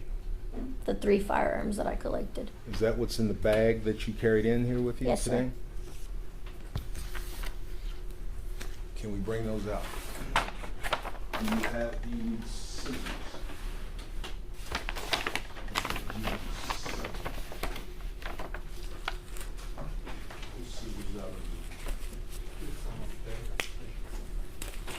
There's some scissors up here.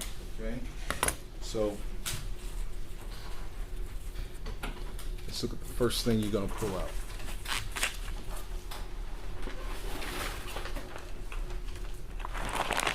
What is that first item? It's my E1. It's Officer Villalobos' firearm and the rounds. All right, and what is our next number? 185. How do you know it's your E1? Because my initials and badge number are on the evidence tape. Just seal it. Okay. Now, what's inside of I'm going to mark that exterior is states 185 for identification.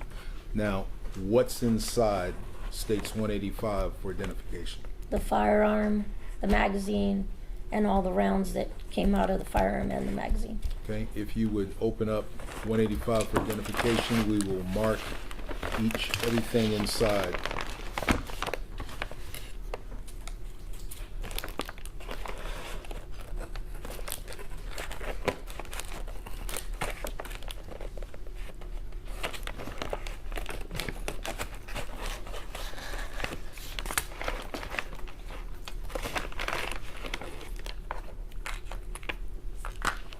What's the first thing you pulled out? This must have been put in by the lab.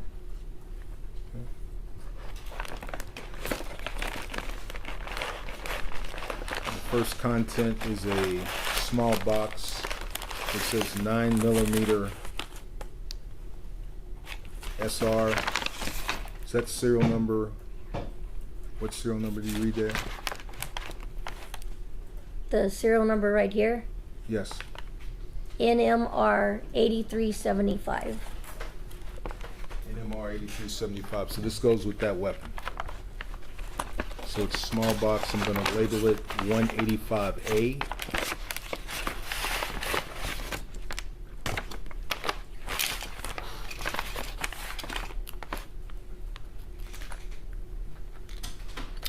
Next is an envelope.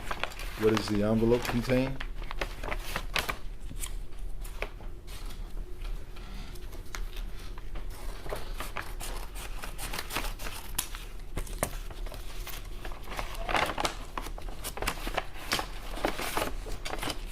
The round taken out of the chamber. Okay. The outer envelope we're going to call 185B. It's the outer envelope. Then 185C will be the round from out of the chamber. Or better yet, 185B1 will be the round taken out of the chamber.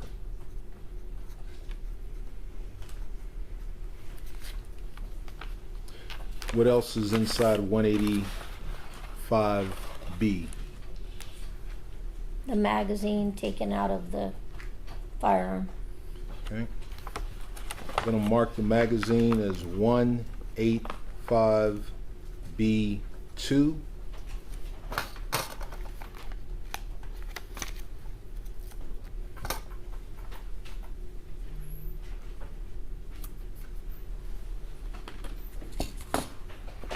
What else is inside 185B?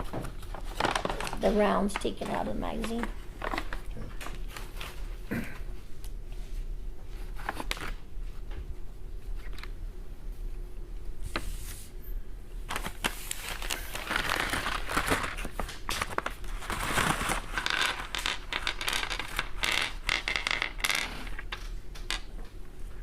you count the rounds that are in loose and inside the envelope that is 185B? You want me to count them now? Just count the number. 3,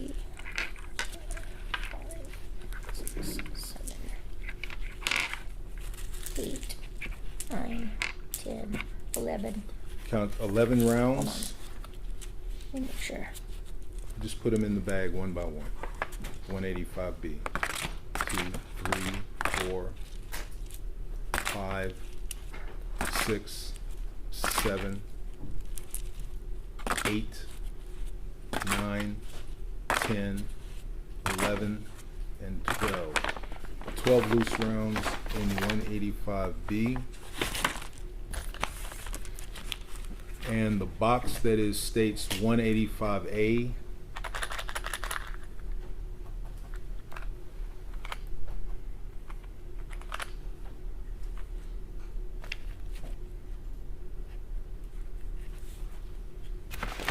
Right.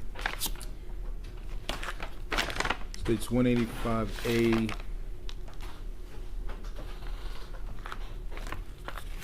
You did not collect that. No. Okay.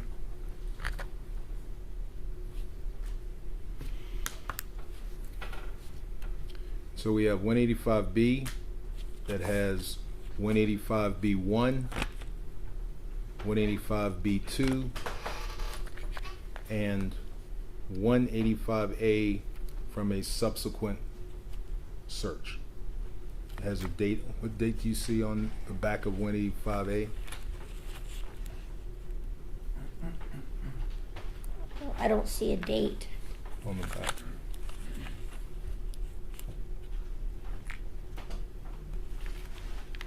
I don't think that's a date. It just has, Right there. oh, right here. 9/11 of 23. Okay.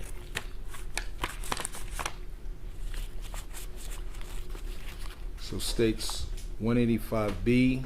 I'm putting 185A, B1 and B2 back inside 185B, and 185A is going back into the exterior envelope of 185. What is the next item?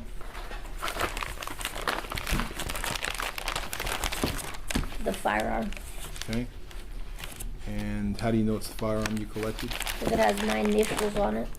And batch number. I'm going to mark this packaging as 185D. We already have 185B. No, D, Delta. 185B.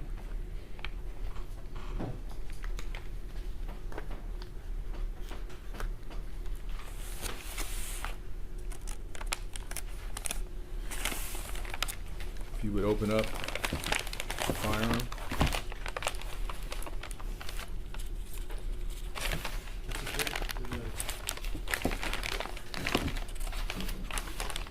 You can come over and inspect just so we can make sure it is. I understand it is, but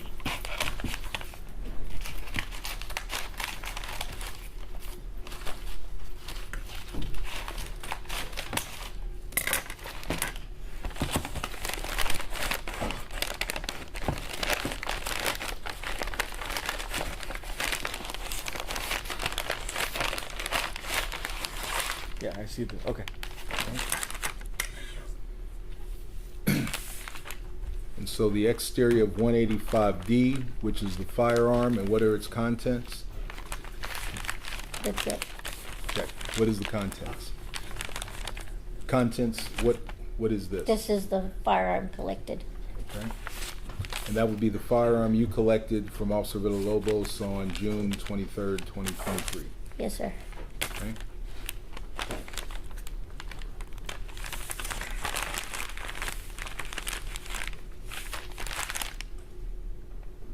Okay.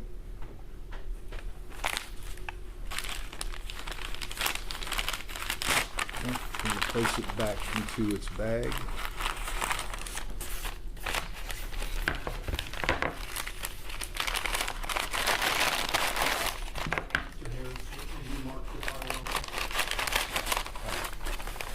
Nope, thank you.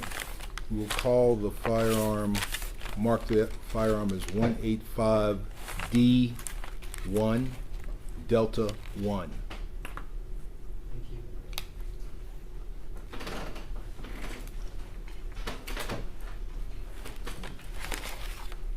you. Can you point that gun in a different direction? I mean, that's just Apologies. gun safety rule number 1. Yes. Apologies. Might need some extra tape on that. All right, I think that's sealed.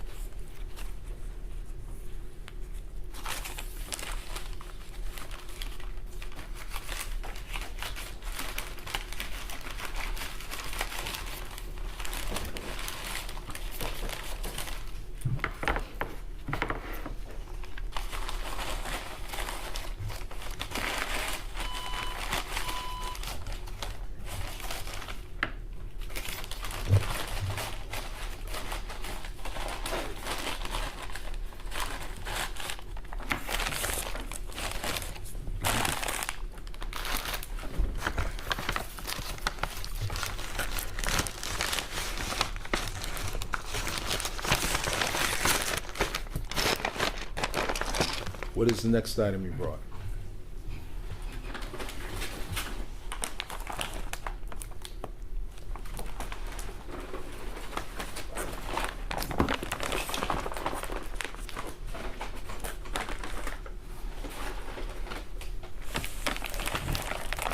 E2 that was collected from Sergeant Flores. Okay. Well, and so, how do you know it's what you collected from Sergeant Flores? My initials and badge number are right here. Okay.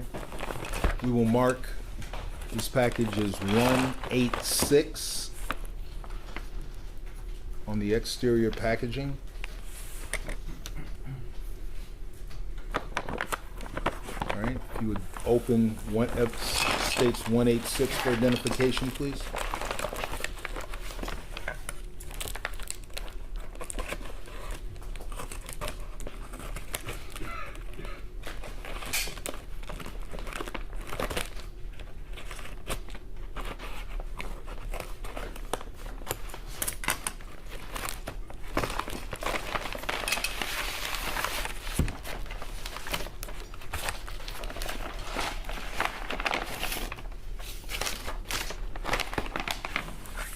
And for the record, what did you pull out of 186 for identification? I count how many packages? 3. 3 packages. We have a small package.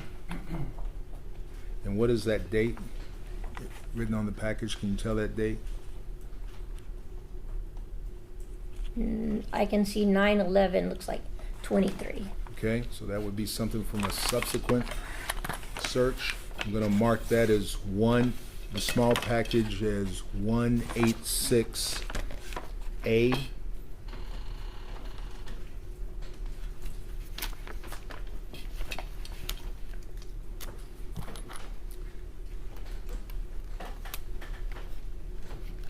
What is the next item? It's an envelope? Yes, sir. I'm going to mark that envelope as 186 Bravo.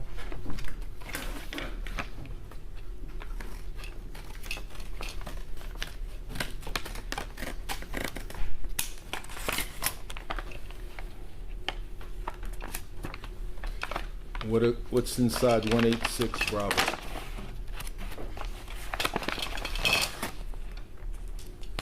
The round from the chamber.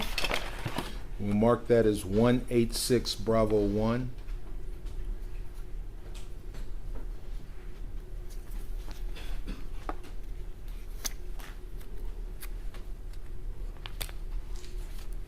What else? The magazine. 186 Bravo 2.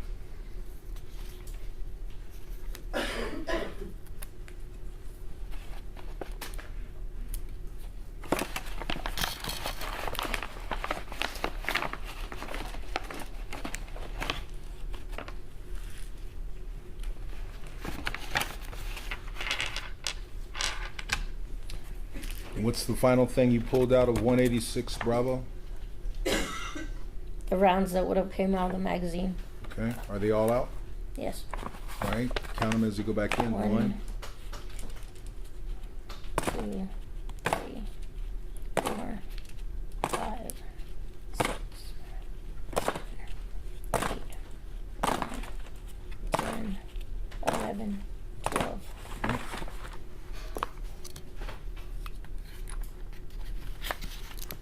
And does that 12 for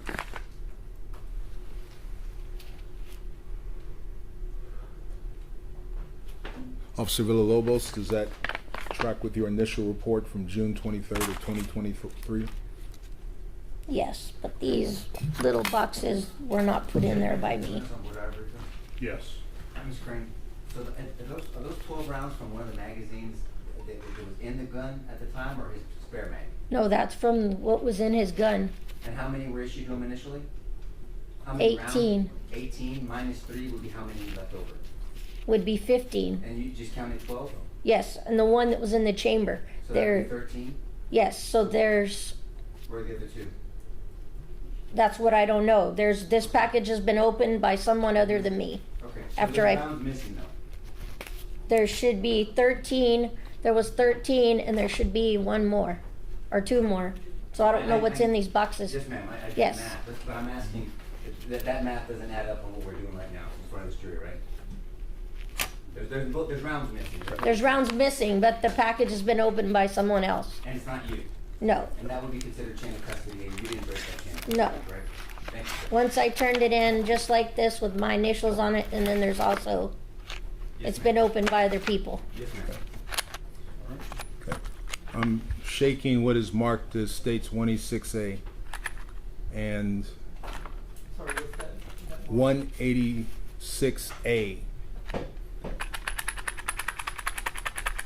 You hear several objects inside 186A, Yes, and it came out of 186, and this jury's heard evidence there was a subsequent search warrant, and it's stored inside this package, correct? yes, but I don't know what's in that box. I understand. You do not know. Placing all the contents back inside 186B. And then what's the final thing? The firearm itself. Okay. I'm gonna mark the exterior packaging as 186C, Charlie. And if you would open it, please.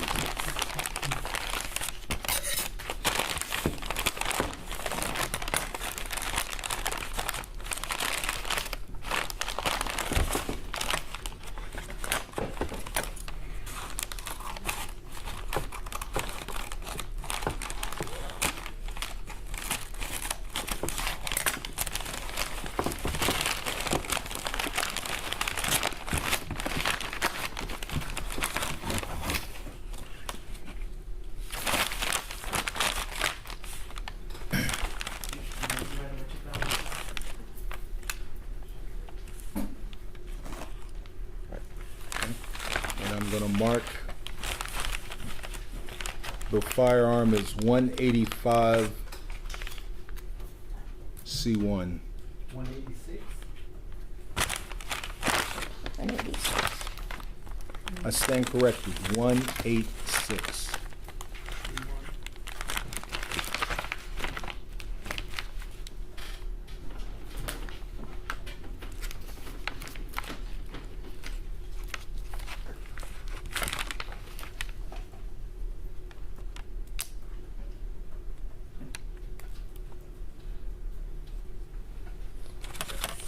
Place it back in the bag.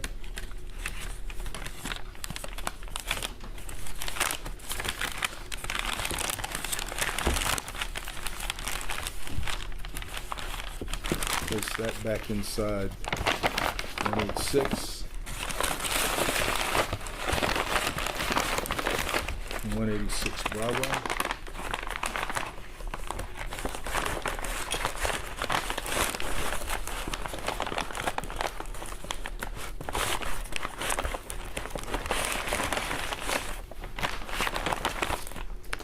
And what is the final package? My E3, Okay. And what is your E3? Officer Alejandro's firearm. Okay. You see your initials on it from June 23rd? Yes. Okay. Gonna mark that as 187 for identification. You would cut it open.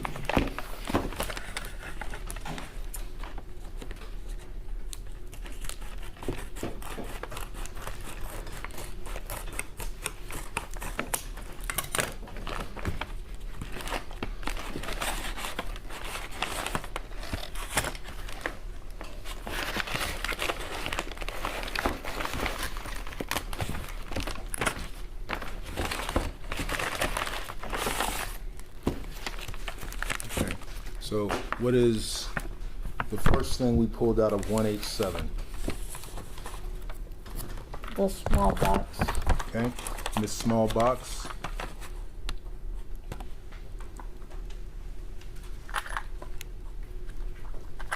As I shake it, do you hear multiple objects inside? Yes, sir.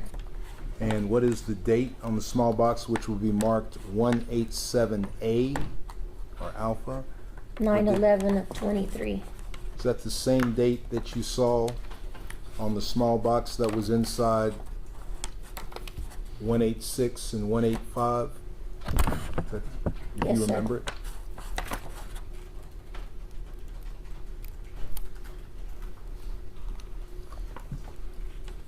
So the small box of apparent rounds is marked 187 alpha for identification. What is the next thing? It's an envelope. We'll mark that envelope as 187B or Bravo.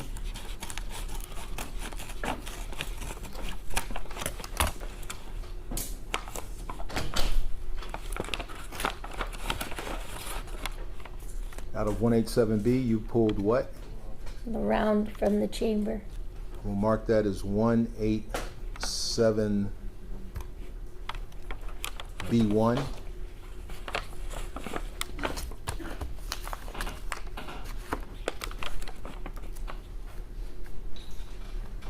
What else do you find? The magazine. We'll mark the magazine as 187B2.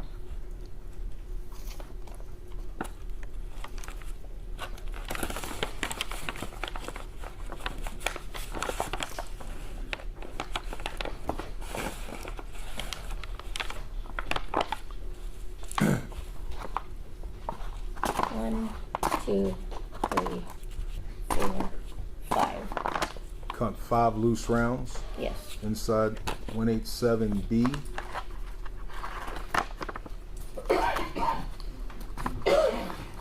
All the contents have been placed back inside 187B.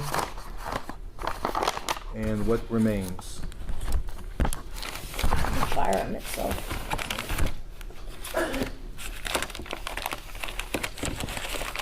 On that outer packaging, I'll mark that as 187C.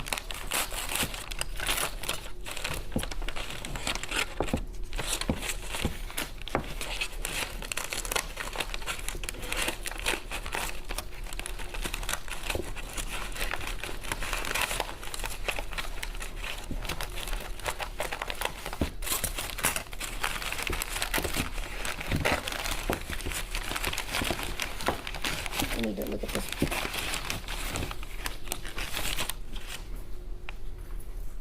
Hold on, you need to check. Okay, and this is the firearm. Yes, sir. And we will mark it as 187 Charlie 1.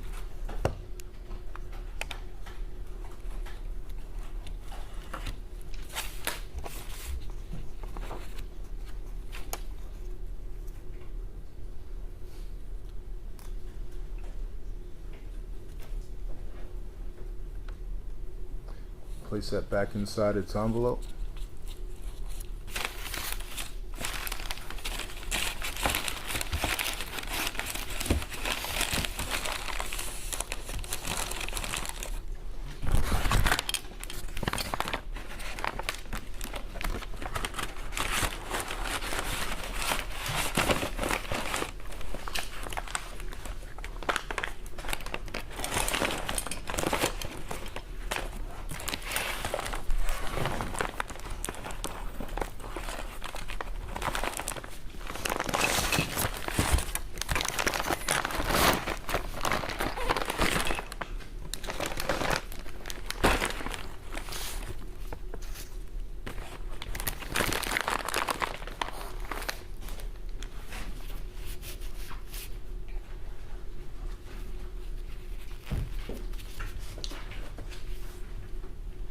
the state would move,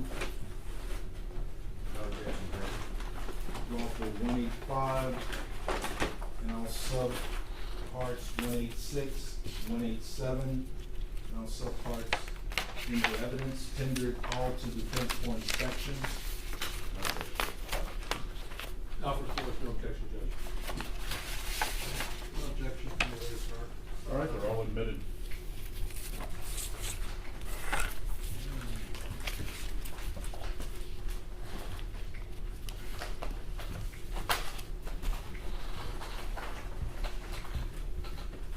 CSI Crane, aside from participating, from collecting the weapons on June 23rd and bringing them here to court today, did you have anything else to do with this matter? No, sir. I have no further questions, Your Honor. I pass the witness.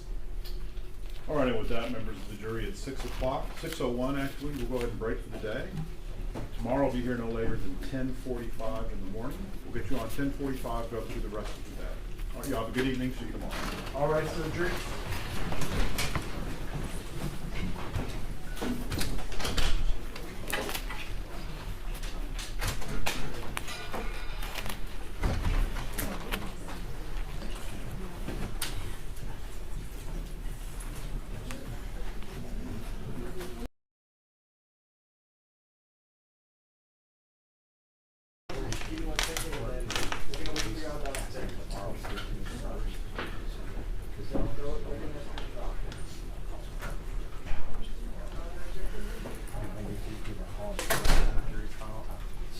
Do you need me to sign something? Yes, ma'am.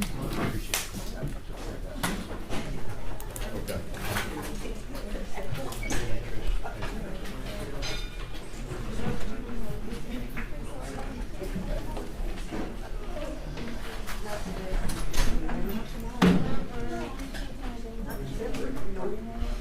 I guess what I need is,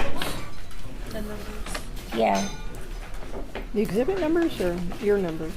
I guess I need the. I'm gonna get my phone because I want to take a picture. Okay.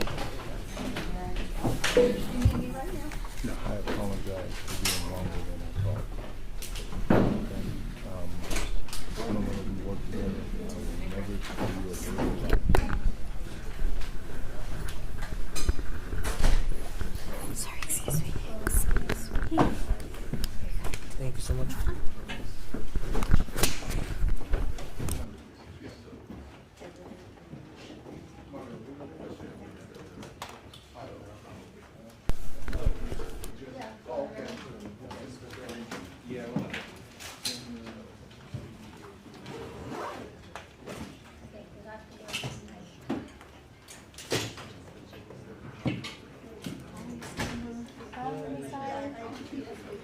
Bye.